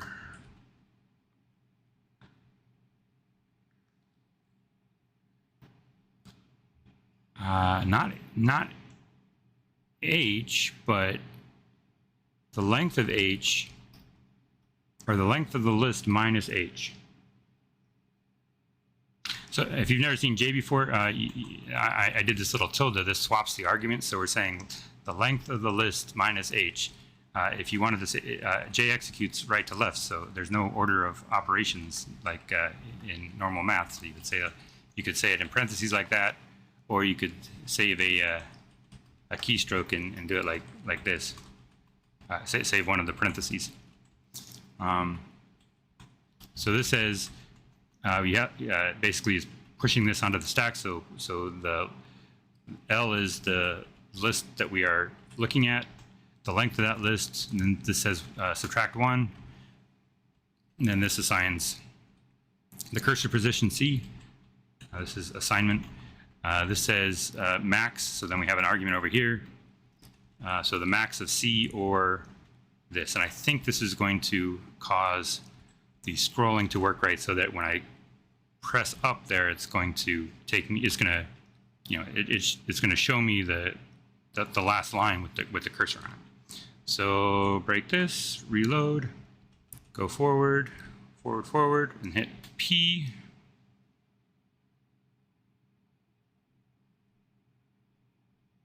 Nice talking to you, Coffee Before Code. That did not work at all, did it?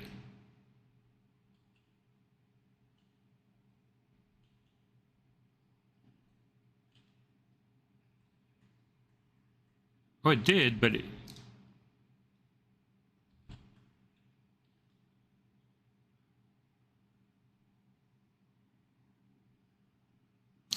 this is not what I want.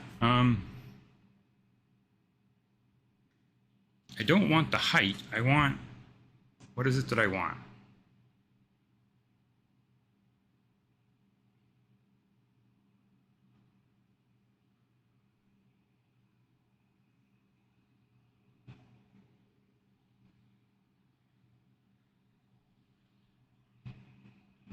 Do I want the minimum?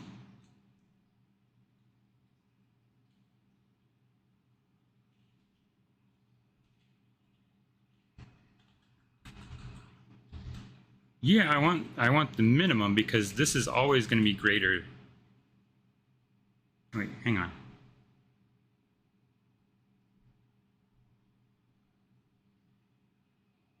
This confuses me about J. This is clearly greater than, but because you execute right to left, I always think of this as being less than or minimum. So this is the max. This is the maximum. I never have that problem in any other language. It's just J because of the order of operations, because I'm thinking of it backwards. And I get confused about this every single time. Like this thing I learned in kindergarten, right? The alligator goes to the thing it, eats the thing it wants to eat that's bigger. All right, so now forward, previous, and there we go. That's what I wanted. That's exactly what I wanted.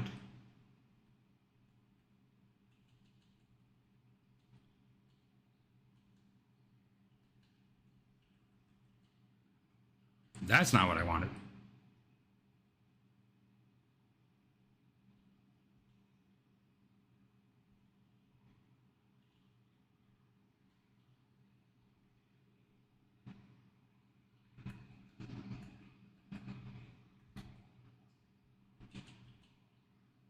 Why is it? Why can't I scroll up now?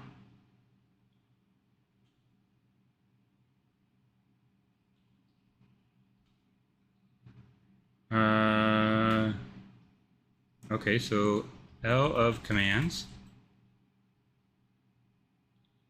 All right, so C of commands from L of commands gives me. So I've got a display issue. So what is C of commands? 0.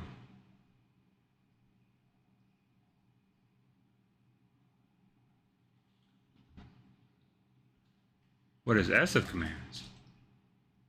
3, -3.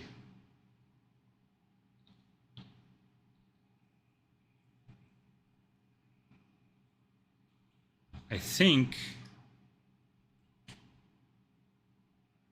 what needs to happen here is now I need to say 0, and I need to say the maximum of that. So, which is this maximum? This is greater than, so yeah, now I want the maximum. No.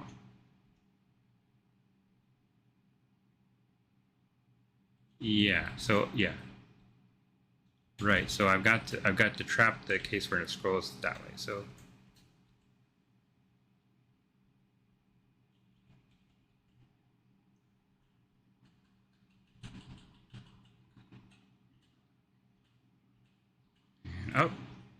and up, and up, and now it works. Okay.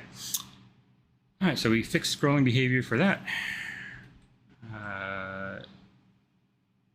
When entering from bottom.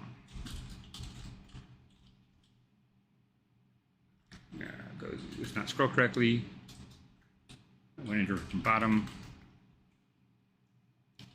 Cursor hidden when entering from bottom.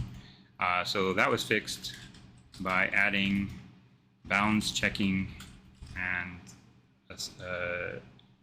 rewriting bounds checking, just adding to GoZ. To GoZ. Okay, so that's done. Oops. All right.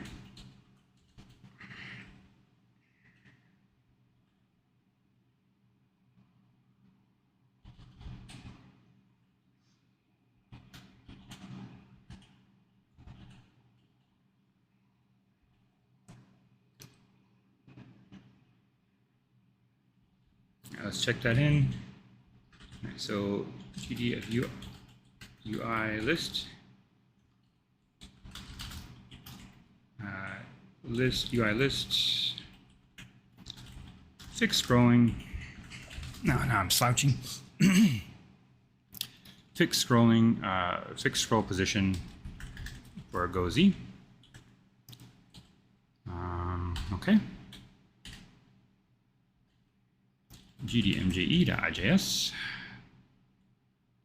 I fixed a comment, so this is, and then mje fixed height of commands. And then screenplay, that's just garbage I was testing that I could save. So I can just check out the latest version of that. Although that is leading up to what I really want to do here, which is replay that macro. All right, so that's not what I want. I want it over here. REPL recorder, play back the macro without pauses when loading the screenplay.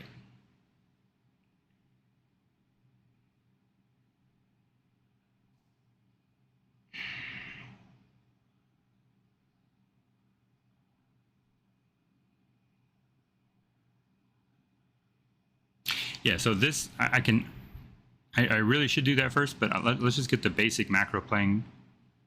Play macros from starting state. All right, so from the lines starting state when outline cursor moves. And I'm just gonna do a get simple macro playback working without ignore state.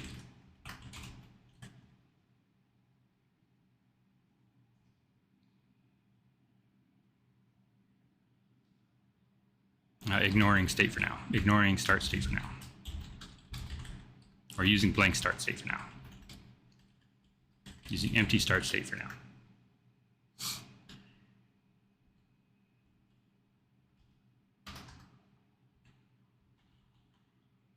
I think I only want to do this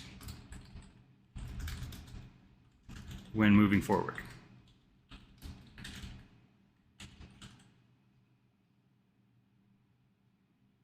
When moving commands cursor forward.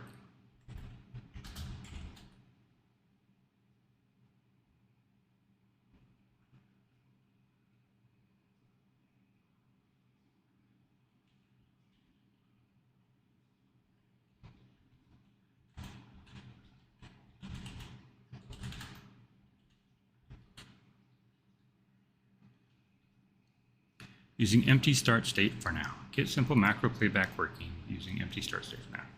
All right, so that means I want to, when I press the next key, so that in MJE, when I press the next key, so KN, which is this, I go forward commands.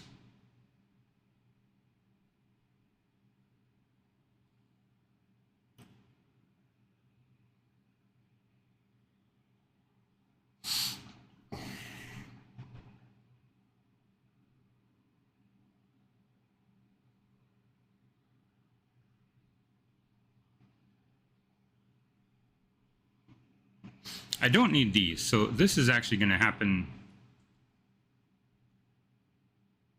I think this is safe to remove. Let me just double check. I don't need this because that's going to happen magically. I don't have to set that state. That's happening in the kind of reactive thing where I say update REPL. Yeah, so that sets our, because that detects the next line. So if the next line has changed. But I think maybe I need to know that the last key pressed was moving downward. I think I want to set a flag there, like a global flag that says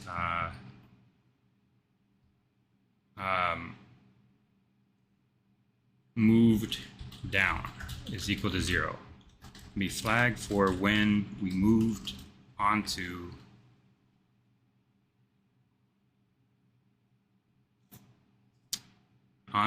a playable line.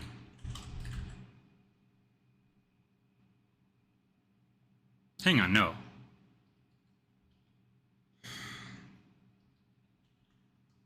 It's not, we don't want to do it the minute we move on the line. It's when we're on that line and we press N. That's when we want to play macro onto a playable line.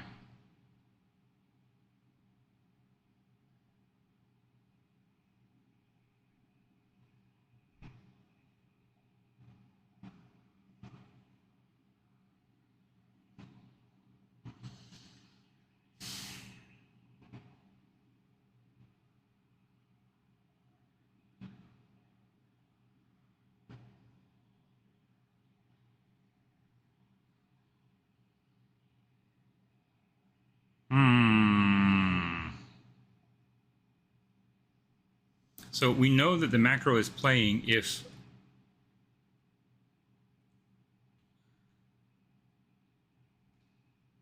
ours, let's think about this for a minute. The macro, you can detect that the macro is playing because the edit widget's A flag is going to be set. It's going to be set as an active widget. So edit IJS, and A is equal to 1 to start the animation, and then at the end of the animation, A is set to 0 when we get to the end.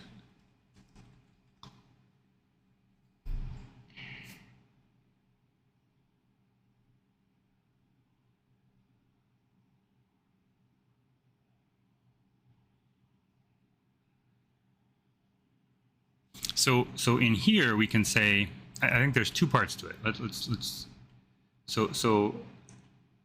So part one, I only want to do this when the command cursor is moving forward. So part one is to record a Boolean, or you.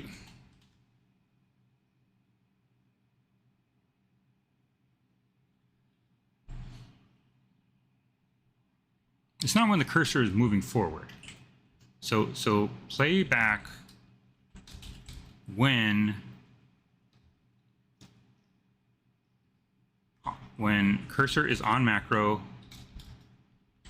and you press N. Or you press N, lowercase n. Play macro when cursor is on macro and when command cursor is on macro. Cursor is on macro and you press N.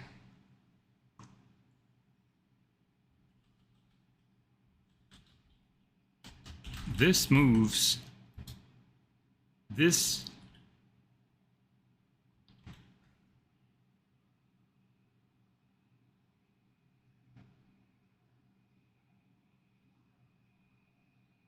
I was going to say this moves the cursor, but it doesn't have to move the cursor.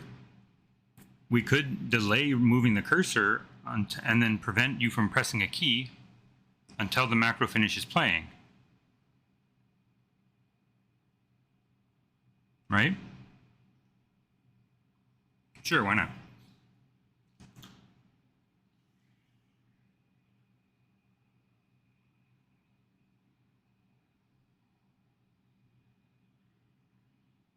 So I think that's what I want. Delay, moving.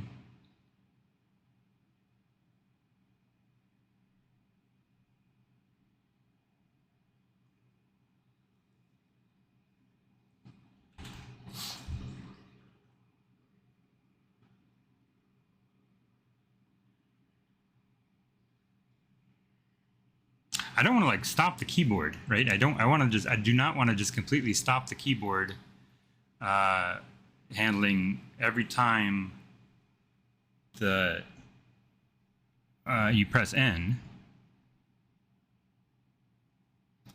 I'm wondering if maybe Shift N is you press Shift N, so capital N, and that way, if you're in recording mode,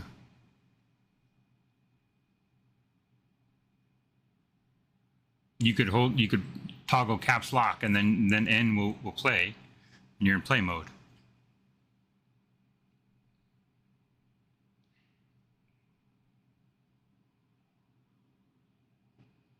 All right, so I'm going to do that for now, or you can just press Shift N to play the macro, and then otherwise you just move the keyboard.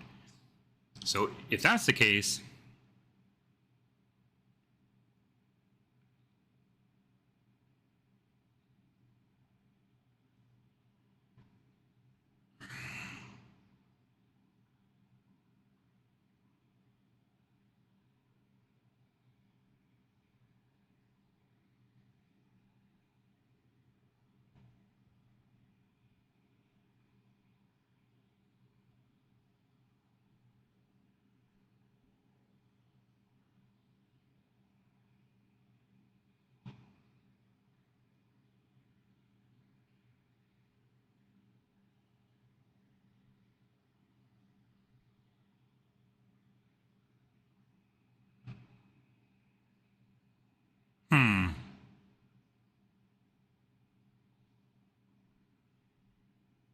play macro.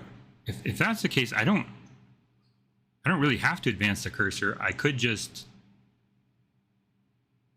press Shift N to play the macro, and then press N again, and then it would be a no-op, because if the macro ran, then the next line should be exactly the same as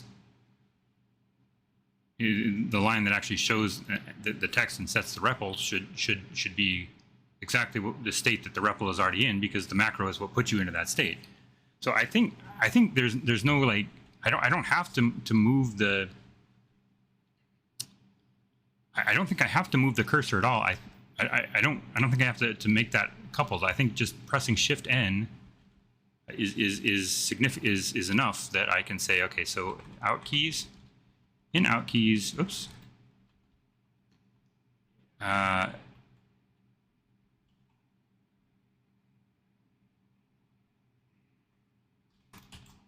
Where's out keys? Okay, so out keys is here.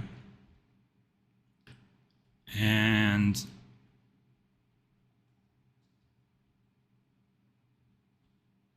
Control J, Control, these are the Vim key, K and J, and then,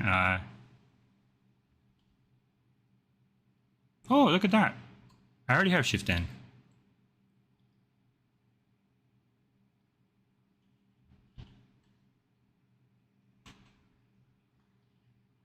What is this doing? This says play that macro. But this was back in the day when so yeah, I've already solved this problem. And then I said Control N.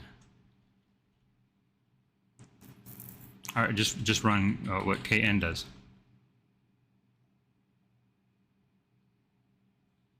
All right, so really what we want is if this is equal to for take of command do, then red do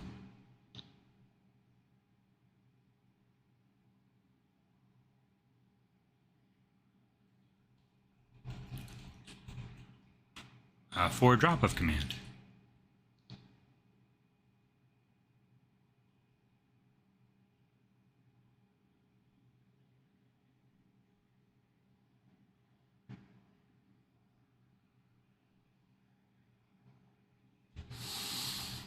And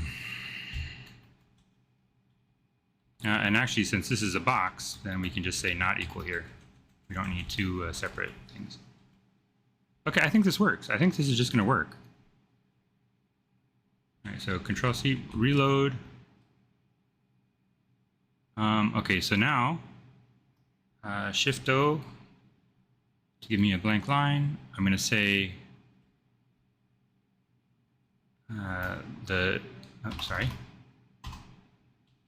delete that. Shift O, enter, Shift O, enter. All right, now I'm going to hit Control or Shift E to start the macro, and then I'm going to say plus P, and I'm just so that I know it's working, I'm going to delete it, put it back, I10, enter.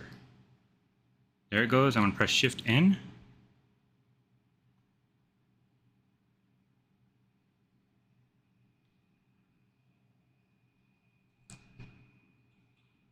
And if I type KS, KS in out keys,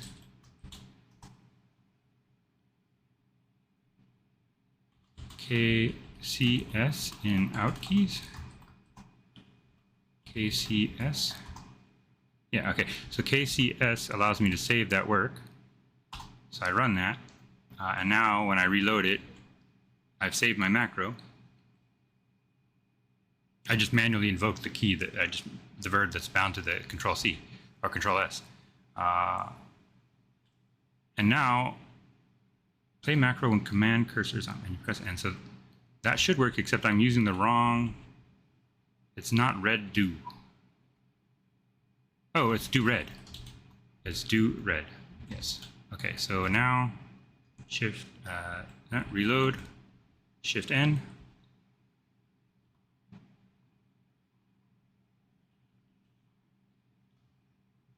Shift N. This is triggering immediately, and so I don't want to press. I don't want to move it forward. I just want to play it. So reload. Shift N.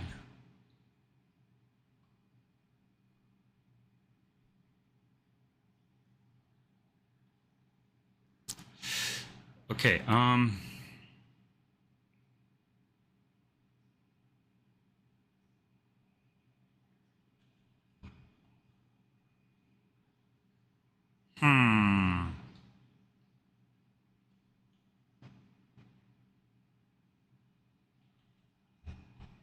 right, so let's see, KN. What happens when I do that? KN is 0. KN. Val commands is that, and we say A is not equal to that. That should be 1, yes.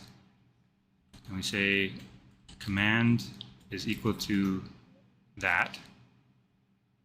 All right, and then if is equal to for take of commands. 111. All right, so that's actually not what I want. I actually want I think I just want I can just say this. I can just say is equal to that. We can say starts with again with which is this combined with I, but I think this with I know it's 4 characters, so I can just do that. Right, so now this is going to be this, which is a 1, which is what we want.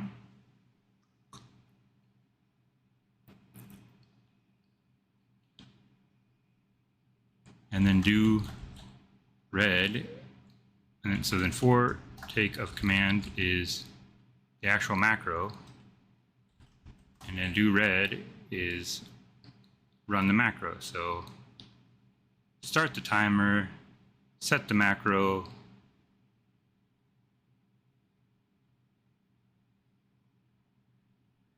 start immediately. That's kind of a weird comment, but that really means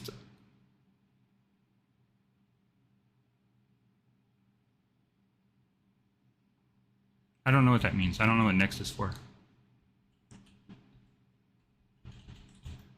Edit. Next. Oh, time for next key press macro event. Okay, so it's not a flag. It's a time to next macro event. Next. Do next update.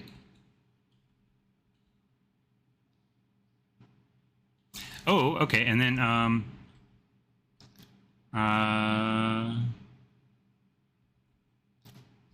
so now the problem is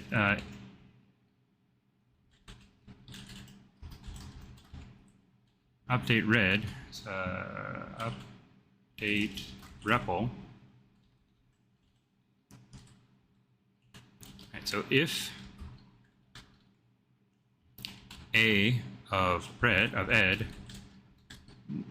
So the thing that calls update is the app event loop, and now REPL is this compound widget, so we don't have it. There's no generic thing that is causing it to call the update on all the subcomponents. So update of ed, and yeah, and then that will say, okay, do we need to refresh it?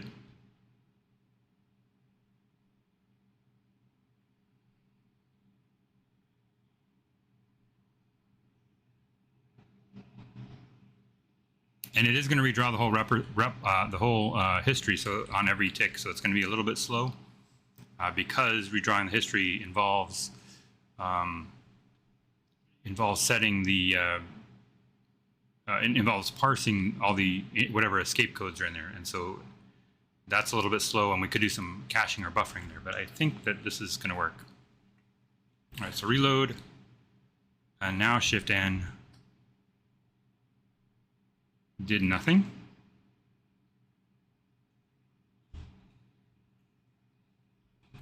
A of red is 1.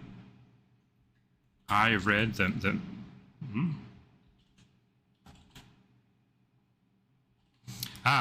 I'm not passing in the timestamp, so we need to actually pass in Y. So we're not using Y here, but there is a distance between ticks on each step. So that's the problem. So reload again. Shift N, and there we go. We're very, very, very slowly playing back the macro.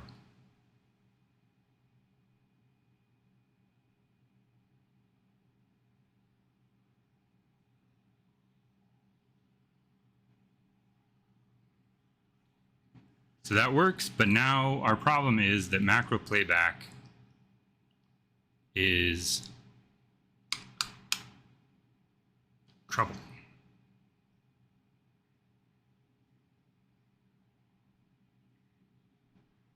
So now I can just press N myself and I move on to the next key, and so everything's fine. So there's really no problem in just doing that twice. I don't think I need a key binding to do that. So now my problem is it's just slow. Just way too slow. So I can fix that by increasing the speed. So edit, what is it called? Speed? Keys, KPS I think it's called, KPS. KPS, so I can just double KPS for now. So when I make my red, I'll do ed of REPL. So here we kind of running out of space on the screen for widgets. And then KPS of red is equal, we'll just double the speed for now. So that's, you can say 2 times, or you can say this, or you can say this, plus itself. But this is a double, equals KPS red, and that's double speed while double speed until we get REPL history, render REPL fast until render REPL becomes fast, until we fix speed issues, until we fix MJE speed issues.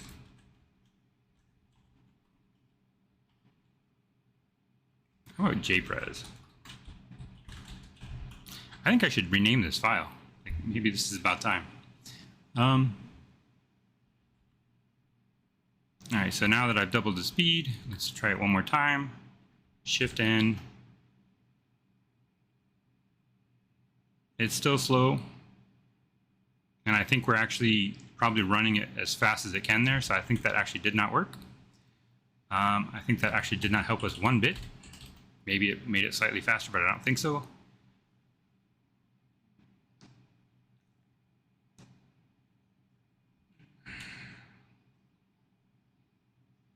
I'm gonna just try it like 10 times the speed, just to make sure I'm not fooling myself here. And Shift N. And that actually is useful. So it's just really, really slow to redraw. All right, so we're going to have to prioritize redrawing soon, which means probably a little bit of caching and probably a little bit of. But we've got a couple places where we can cache things, and we've got the interpreter for the ANSI escape codes.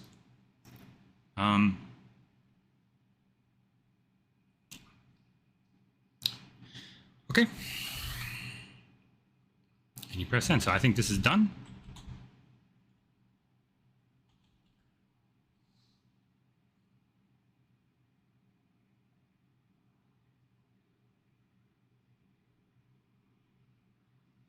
And now to play back the macro without pauses, what if we say,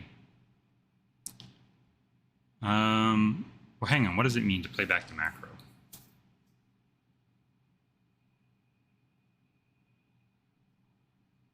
See, my first thought was, can we set the speed to infinity? Temporarily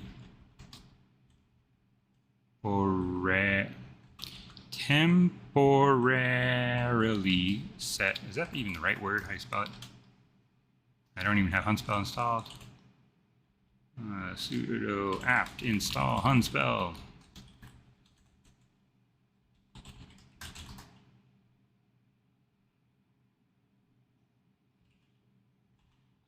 Emacs Hunspell, maybe?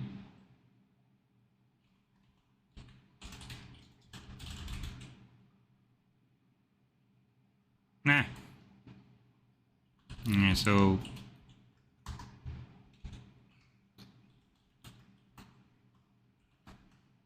get Hunspell working for Emacs. And we'll just type in temporarily. Temporarily. Yeah. I think I spell pretty well most of the time. But that's just a weird looking word. And we want, sorry.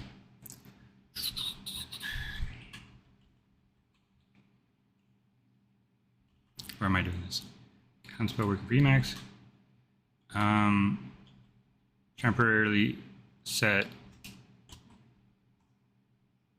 Wow. Temporarily set. That is just a weird looking word. Temporarily. Sorry. Temporarily set the. I'm not. Let's edit this all out.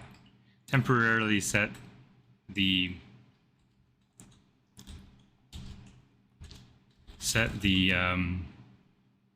Speed to infinity. Set KPS of red to infinity. Maybe. Can we do that?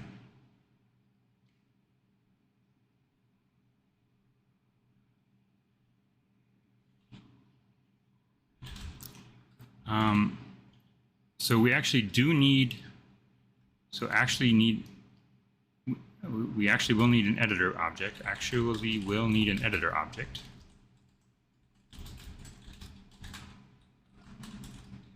But don't need to render it. But don't need to render it.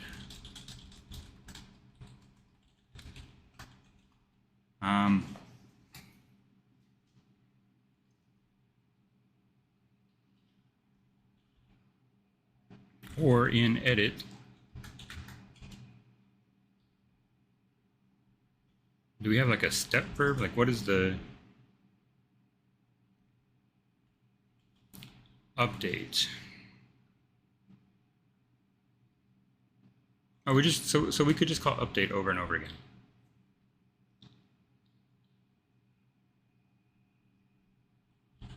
And if we do reverse of infinity, we get 0. So yeah, so TSV.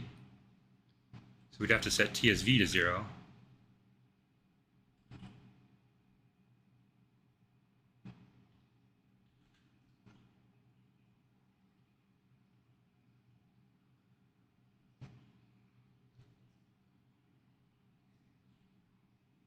So random of 1 is always going to give us 0, right?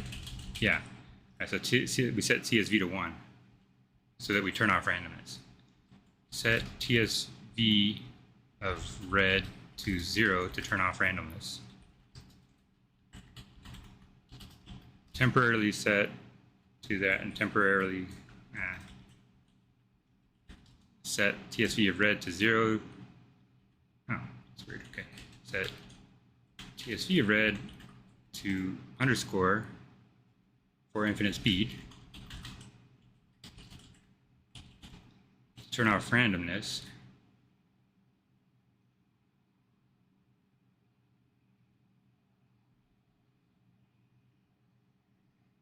So we just need a temporary editor. So temp editor. So TED is the temporary editor. TED is a temporary editor.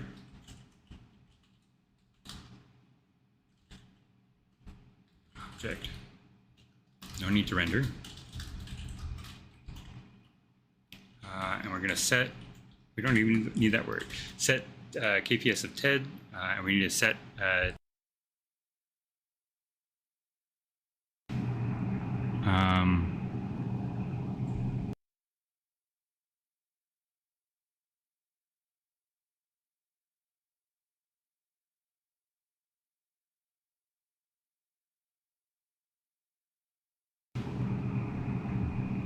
hello? My daughter dropped this mic and it's very fickle, so yeah. All right, so we need to set infinite speed, set the variance to 0 to turn off randomness, random variations. And then just call update 1 until A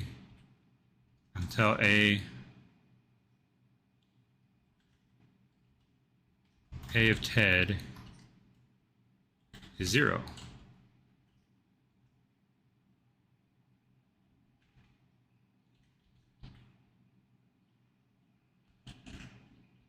But first we have to call the macro, right? So do is equal to this. Yes.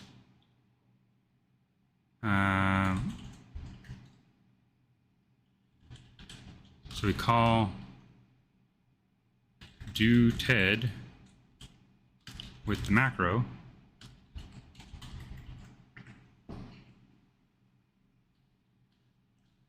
So we call update TED1 until A of TED is equal to 0.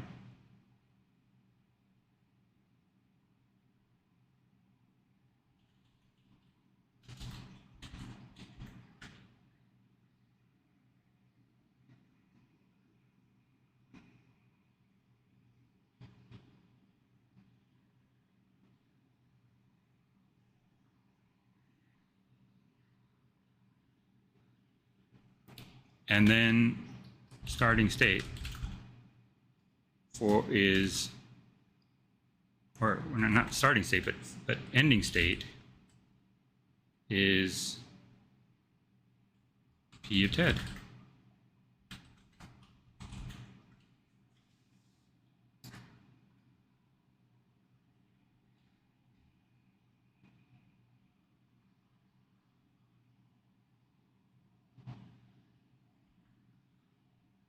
Really, these are the two things, because it makes no sense to just play back the macro and not do anything. So play back the macro.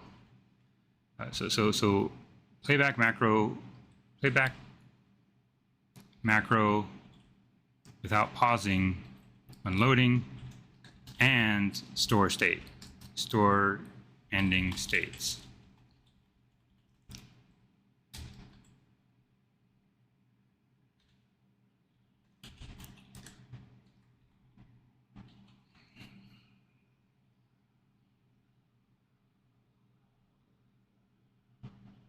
But we really want the starting states and store starting states. Starting states for each new line, for each line. Store start states for each line. And keep the start, just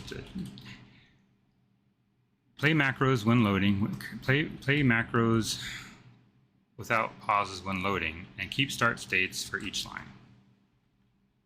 So start state for next iteration is bted, and we can save start states.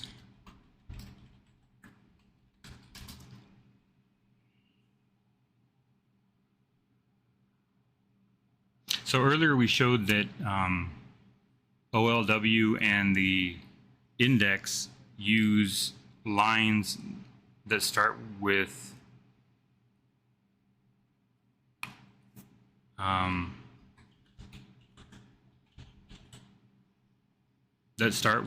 the colon. Do I already strip out?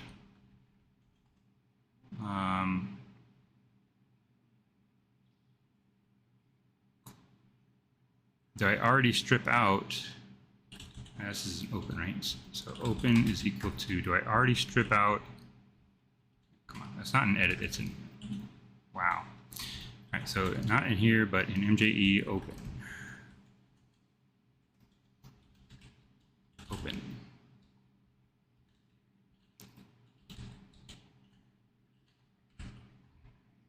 Do I already strip out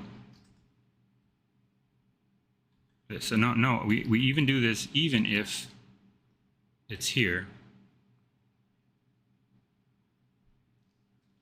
So for every one of these lines, including the macro lines, I was worried that we didn't store the start and end state, or the world. So the world is not going to change.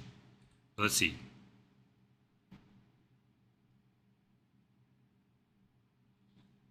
We want to store the start state and the end world. Is that true?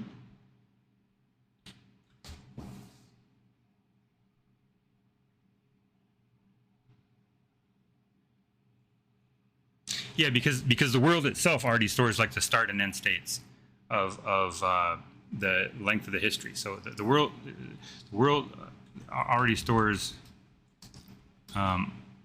world itself. World stores both start and end state. So we could either store the REPL state. No. I was going to say we could store the macro in the world,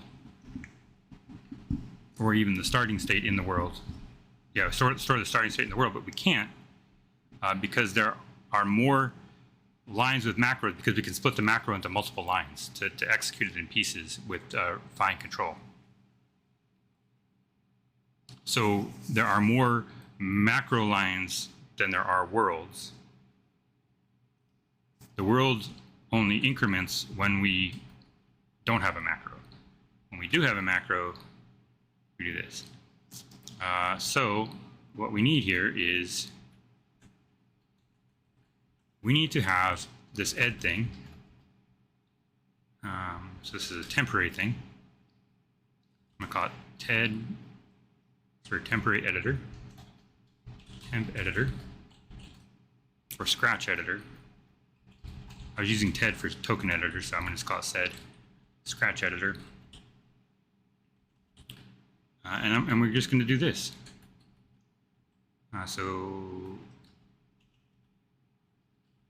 SED is, I'll just call it temp. Temp is temporary editor, and then where we have here, replace string TED with temp.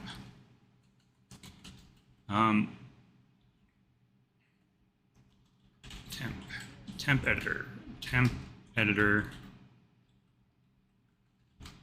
for tracking macro states. Yes, after each line. Macro start states per line. Per line. All right, so per macro. How about not macro start states, but REPL, so ed REPL start states per macro. All right, so temp equals co-new UI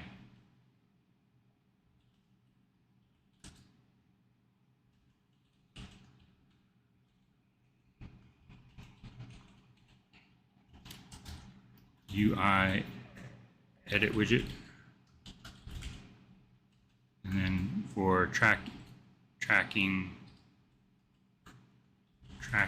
start states per macro, and then do all the stuff I just said.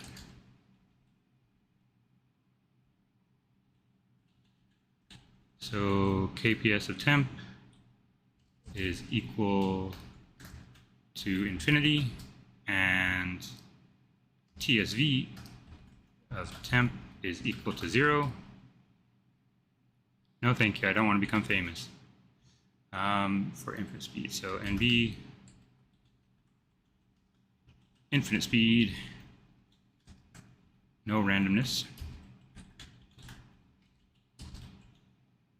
no random variation.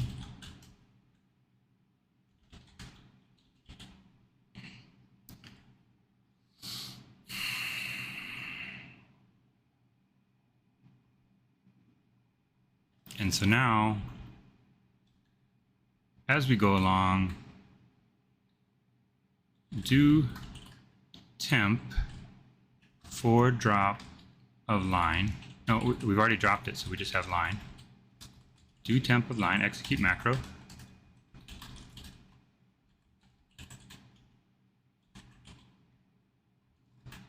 Right. Call update 1 until atemp is 0. Wow, can I do that with a?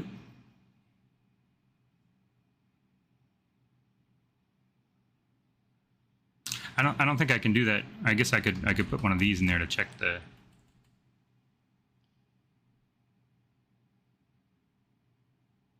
I was going to say whether I can do it with like this, but with a like power. I don't think I can do that. So while not a temp, do, or while active of a temp, do update temp 1 and actually all of this is execute the macro. So all of this can be done on one line. J does not have statement separators, but when you start a while loop, it will start a new statement. Execute macro, or just call it run macro. And then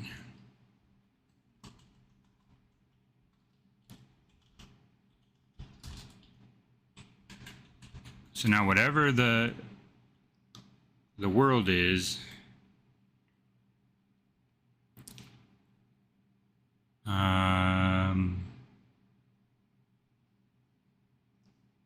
REPL buff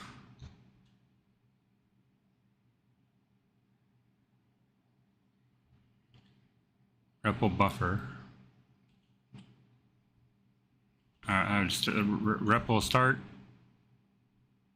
REPL starting buffer, I don't know.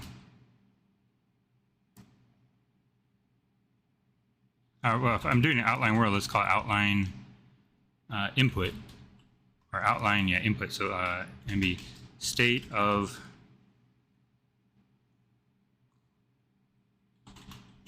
I input with B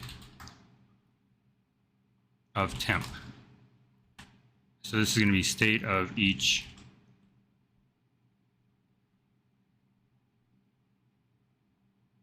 start state. So start state for each line.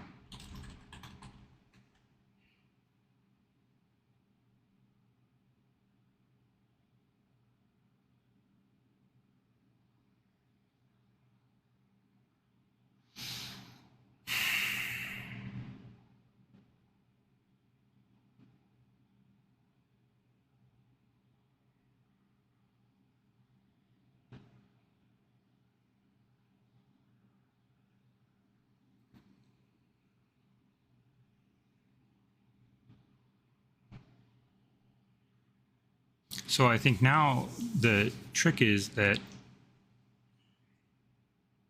so we haven't done anything here. What we've done is we've created this thing called, so we haven't actually created OLI. So OLI is just an empty box.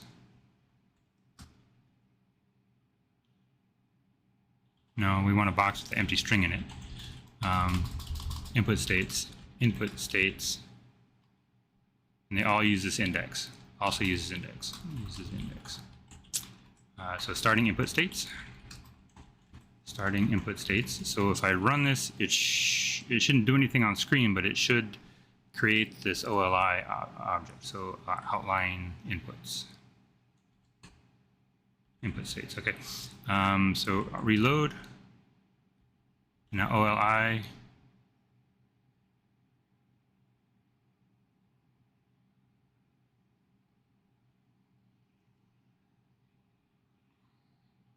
Not what we want. We also need to say temp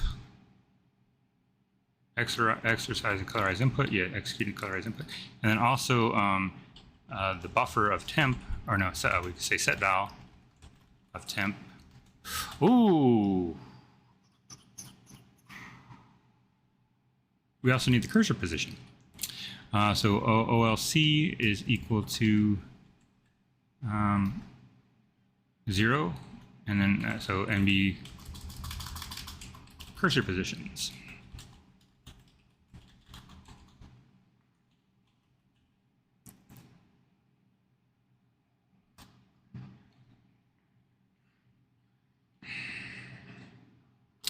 And I suppose technically we need to have the mark. So, but I think if we're going to do selections, but that can come later. So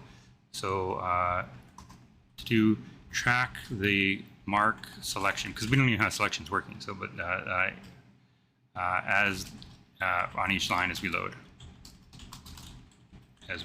part of REPL state. Maybe answer here is to have UI edit widget produce a memo, a state memo, produce and consume a state memo. So we can just call a function that grabs the complete state of the REPL or of the edit line, and then that would. But for now, we'll just use two of these. Starting input states also uses index. Uses index. All of these use the same index. Cursor positions at each for each line, for each macro line.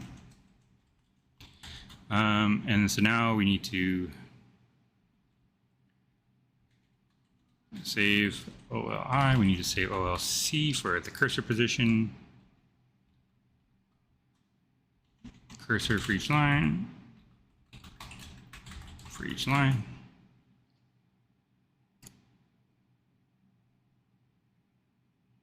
Do I want to just go ahead and do and just, yeah, I think I do. Outlines. I think I want to collapse this a little bit. I'm going to make this memo thing. So edit. I've closed that buffer. So jkvm edit. UI edit. Make sure I've checked in all my code. I think I have. Everything up to date, everything up to date. Nah, I have it over here. This is what I'm working on now, so that's fine. I forgot to check something in, okay. But I'll make 2 commits at once again.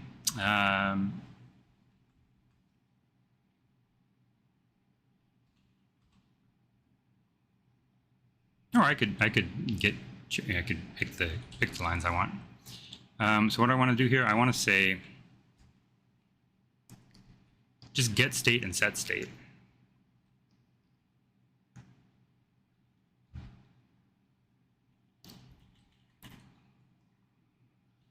Get state is equal to, and set state is equal to, so these are going to be mirror functions. So we're just going to return, all we need right now is C and B.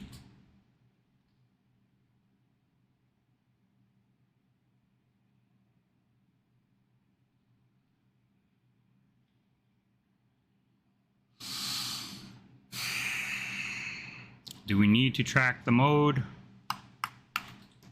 Okay, mode, sure. So set state is always going to set R equals to 1. We always want to redraw after we set the state. We're going to set val of to, so here we're going to say CB mode. So these are local variables. CB mode are equal to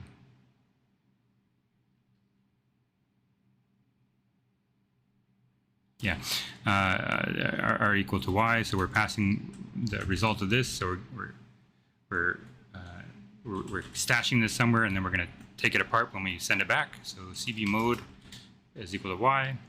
We're going to say r equals 1, so we can also stack the marks in here, right? So marks, CBM, even though I'm not using marks for anything yet, I'll just make it work. M mode is equal to y, and then we'll call set val of B, and that already sets r equals 1, so that's done. And then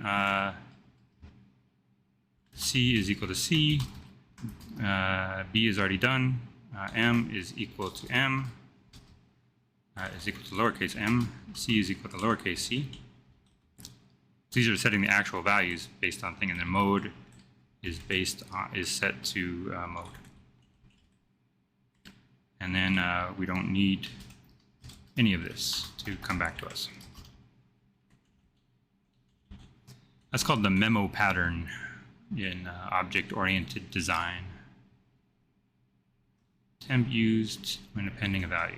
Well, you always append at the end, so clean that up a little bit.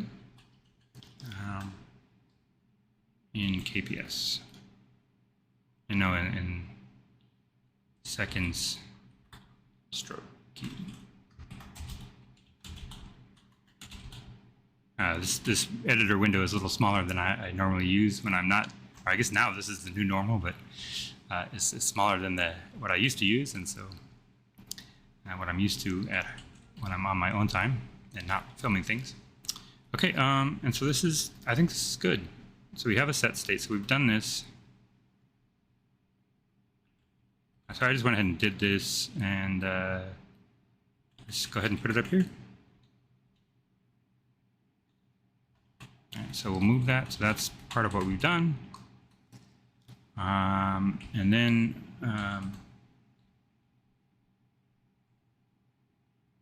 I suppose I should test this.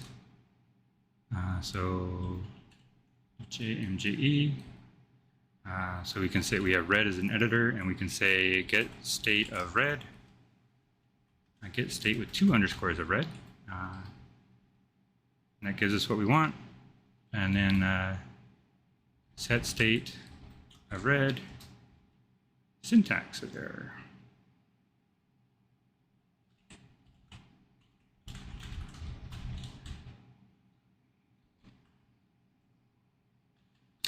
Oh, we used an M. And so now it thinks it's a verb. I mean, it thinks it's an adverb, but we can use this to force it to be a verb. So I'm glad I tested that.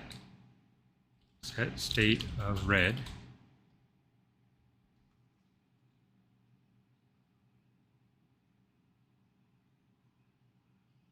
Maybe this is in the latest version of J. Maybe I'm not using the right key. Let's find out. So we need to look for, it's on the jsoftware.com. I want like the,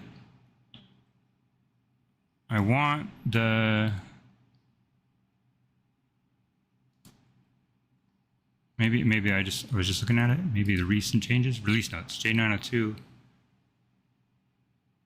Release notes, and I'm actually looking at J903.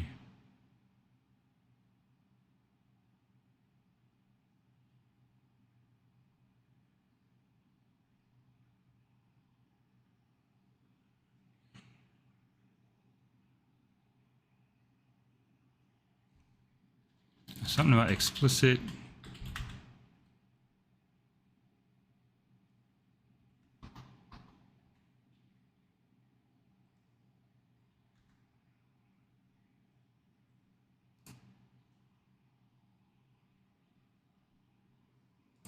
There's the 902 release notes.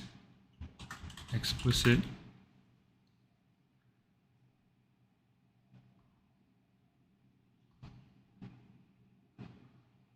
So now it makes me think I have this feature, I'm just not using it correctly. All right, so let's look at NuVoc, which is the J vocabulary on the wiki.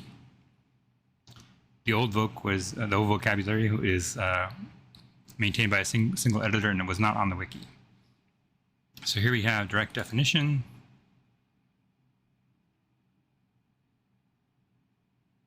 Oh, so I want M for monadic verb, not V.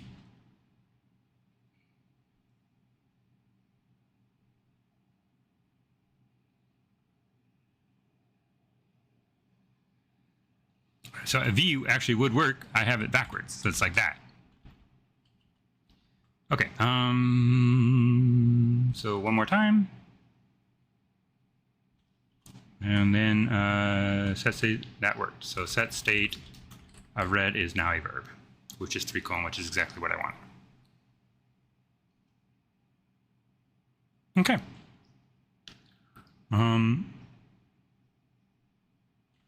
CBM, M equals M, mode equals mode, B is set by val. So yeah, this is exactly what I want. I see no place where there could be an error here. Famous last words, but given that it just ran, I believe that's done. So I'm going to call that, I'm going to go ahead and commit that, UI edit IJS. Speed, and so fix some comments, and then this the UI edit, and we're going to say get state, set state. Now in EdPlan, no, EdPlan is my planning buffer. In MJE, now we're going to say OL. Let's call it OLS. This is going to be editor state or REPL state for each line. And so OLI, I'm going to call OLR for REPL. OLW, so we have OLR is going to be OLR, and then in a box, even though it already is a box.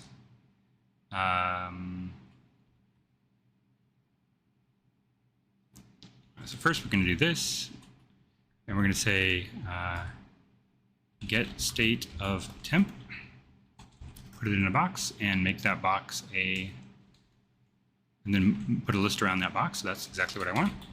REPL state for each line, and then here we're going to say OLR is equal to same thing, exact same thing, of get state temp.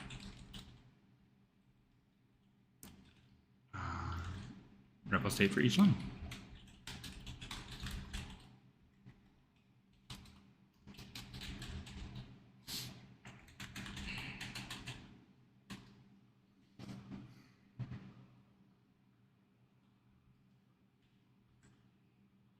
And that's redundant, so I'm going to just delete that comment.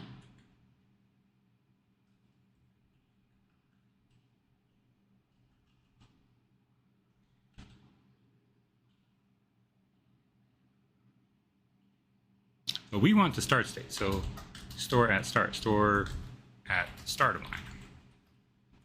World stores both start and end already, so we can do that at the end. So this needs to go up here.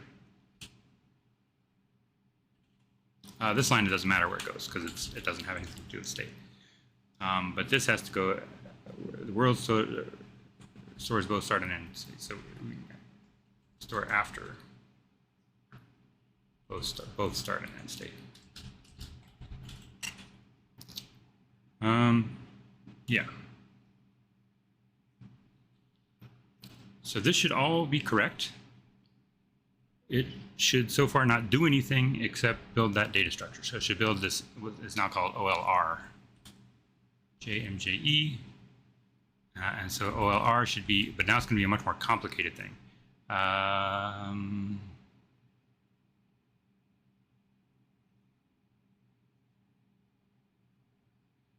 Not right.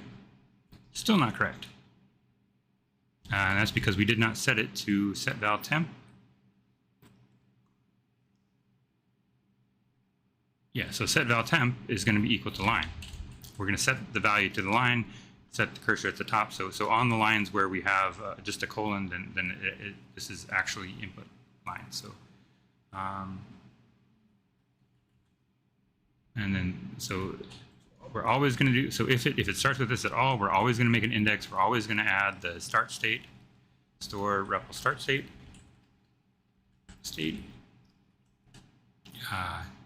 If it's a macro, we run the macro.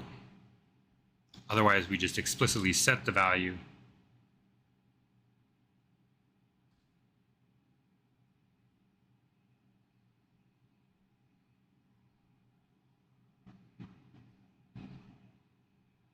Which is fine. So the start state will still be, so the start state will be,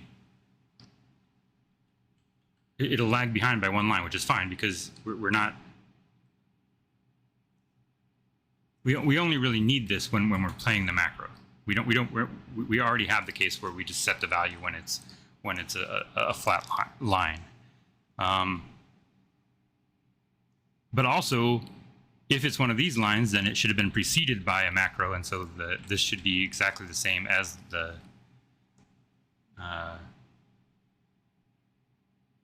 like it shouldn't be a surprise here. So I think this is right now.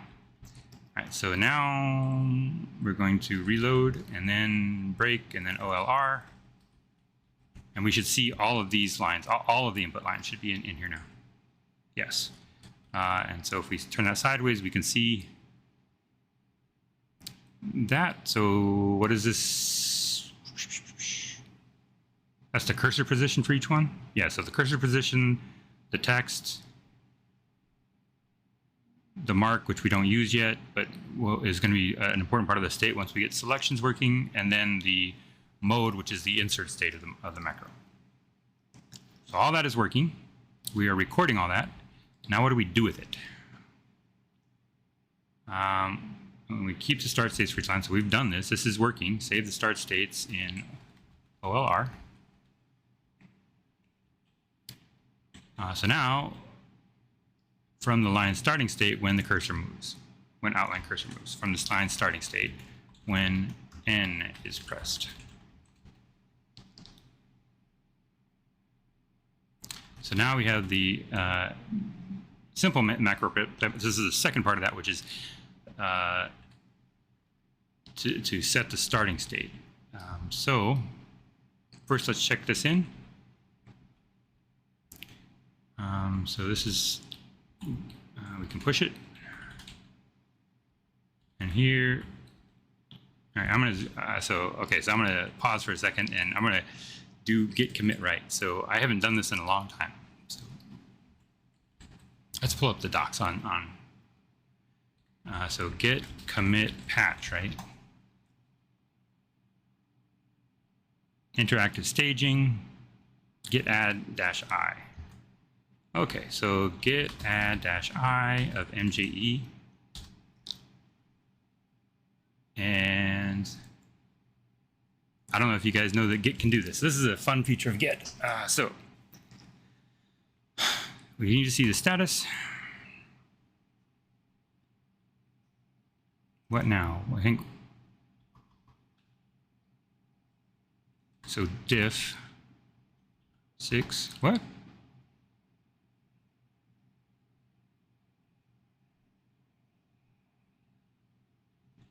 Add untracked. So diff status.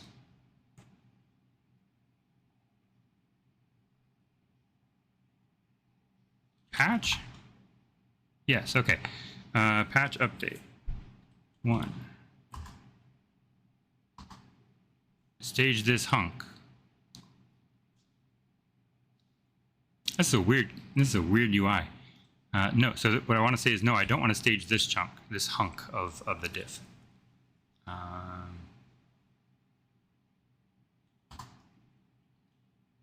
Yes, I want to stage that. I want to stage that. And I want to stage that. All right, so now we've got this partially modified version. So we can say git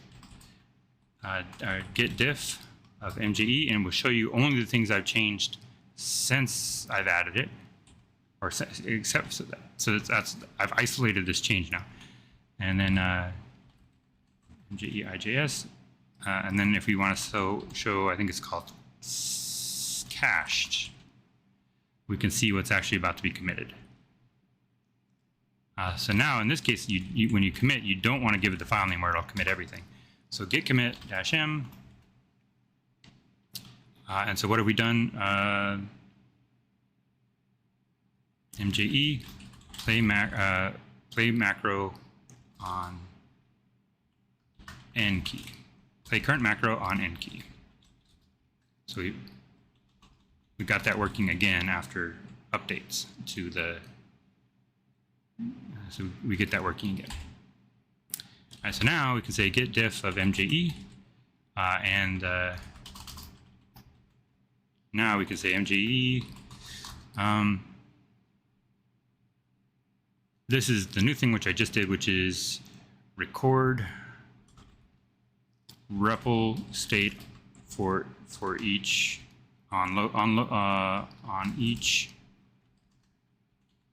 for each command on open.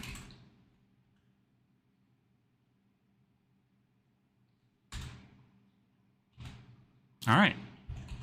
On Zoom, we can push that now. Okay.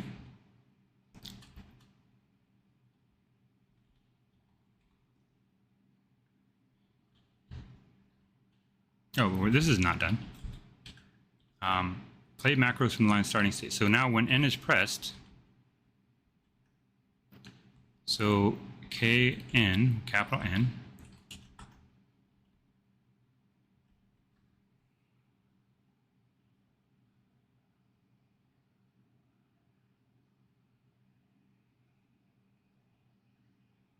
so all we need to do now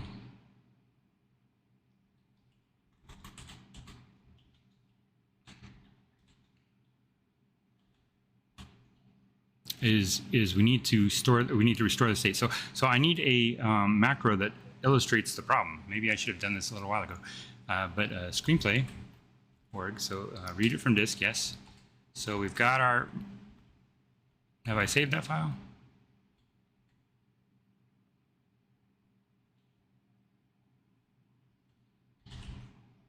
All right. Let's start over. RL.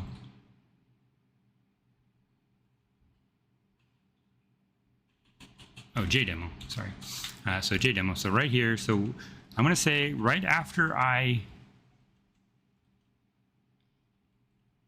right, so what does it say? So this says insert plus, insert /, insert P, insert colon, wait a little second, then we're gonna hit backspace,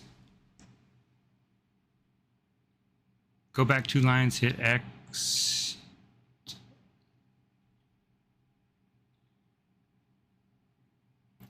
type a P. So I think I removed the P and then reinserted the P. And then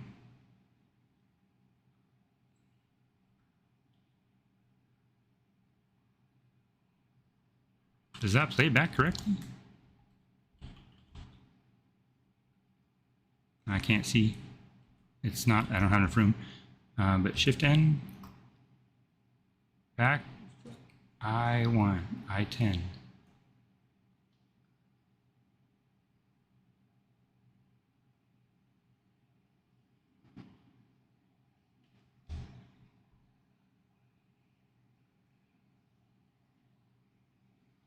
Well, even this line illustrates the problem, because if I'm doing it twice, it's doing that. But I go back to the P, I insert the P, and move forward. Oh, I see. It's this $sign that is causing it to move to the end. I wasn't sure what was causing it to move to the end. I see the $sign now. So I'm going to write on that $sign. I'm going to break the macro here. And I can delete that. So here's the idea. So now we're breaking this macro into 2 lines. And so now when I reload it, I guess I could have pressed Control O, but now I can press this once, and it plays only that part, and I press N and Shift N, and now it presses the second part. So I can have an arbitrarily long pause in there. But this only works. So now if I play this macro again, it's gonna type it from the end of there. So I need to reset the state every time I play a macro, and that should be doable by all I should need to do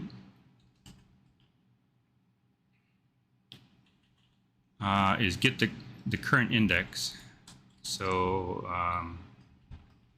C of lists and C of command, give me the current index. Nope, I want this. I bet that I'm already talking about this somewhere probably. C list C command, C list C commands. Maybe I should make this a function.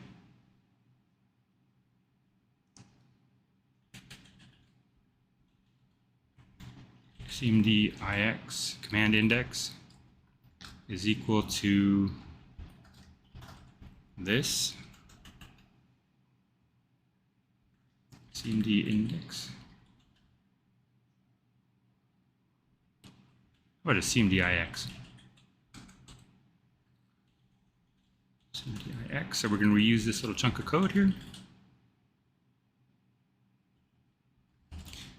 What is Jay going to think that is? A verb, which is what I want. Okay.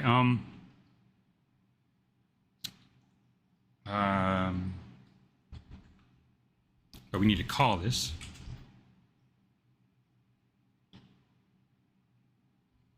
So that gets the current world, and then now when we do k_n, that's the, and we're in a thing here. So we're in a namespace here. So we're going to say CMDIX of base. We actually have this base. I'm trying to do this a little more often. So we run this. Now that gets us the pick. So S state is going to be OLR of base, which is this, OLR. All right, so let's reload that. And so now, let's reload it again. Let's move here, break, and we're going to say, so we're on that second line now. So CMDIX is 1, and CMDIX pick OLR pick CMDIX. Is it backwards? Yes. So that gives us the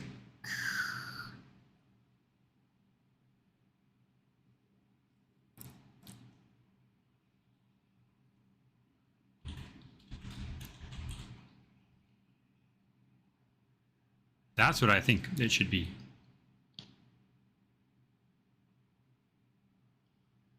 Am I storing the wrong version?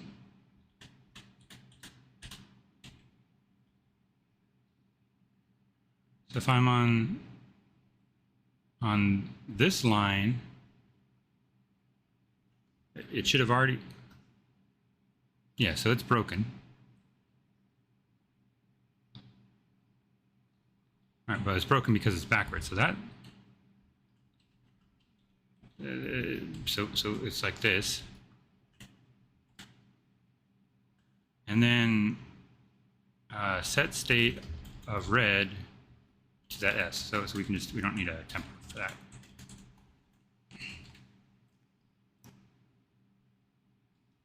So that's what we want, but I think this is off by one. I think we need to store the other version of the state. But let's just try it. Maybe I'm confusing myself. So here, Shift N, that's right. Next line, Shift N. That's wrong. Shift N. Nope. When we go to this line right here, we don't have the P key set up to do this. But this should know that this macro is already executed. So we're off by one. And I think I'm just storing it in the wrong place. So let me think about that for a second. Set state, but I do it at the end of the. Oh, I want get state.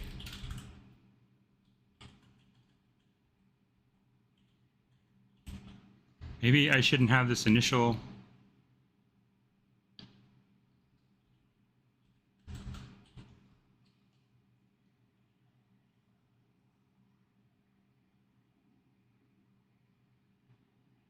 Oh, I see. Yeah. So I already have the start state here because I'm starting here. So now, so we're storing the start state, but it's at the end. So it's a start state. Store start state for next item, for next line, next input, next command. And the baby's waking up. I think she needs some food. So just 1 second, baby. While that's working, and I go here, and it finishes the macro, and that's exactly what I want. So actually, that's a pretty good stopping spot. I'm going to go ahead and check this code in. So gdmje, and then mje is starting state for macros. Use macro start states, and I'm going to call that done.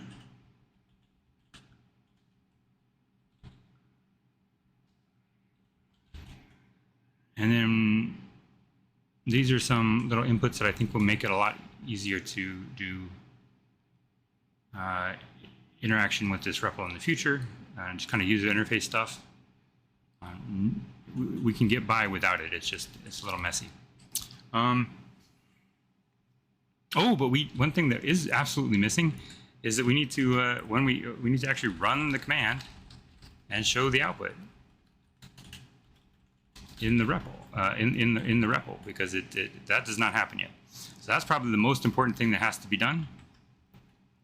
And then maybe I'll even come back and do that in a little bit after I take care of the baby. So yeah, I'm gonna do that. I think I still have some time before everyone else wakes up, so I'm gonna do that. And if not, I'll do it tomorrow. I'm still filming and still recording for Monday's episode. So back in a minute. I'm just going to, in fact, I'm going to go ahead and stop the stream.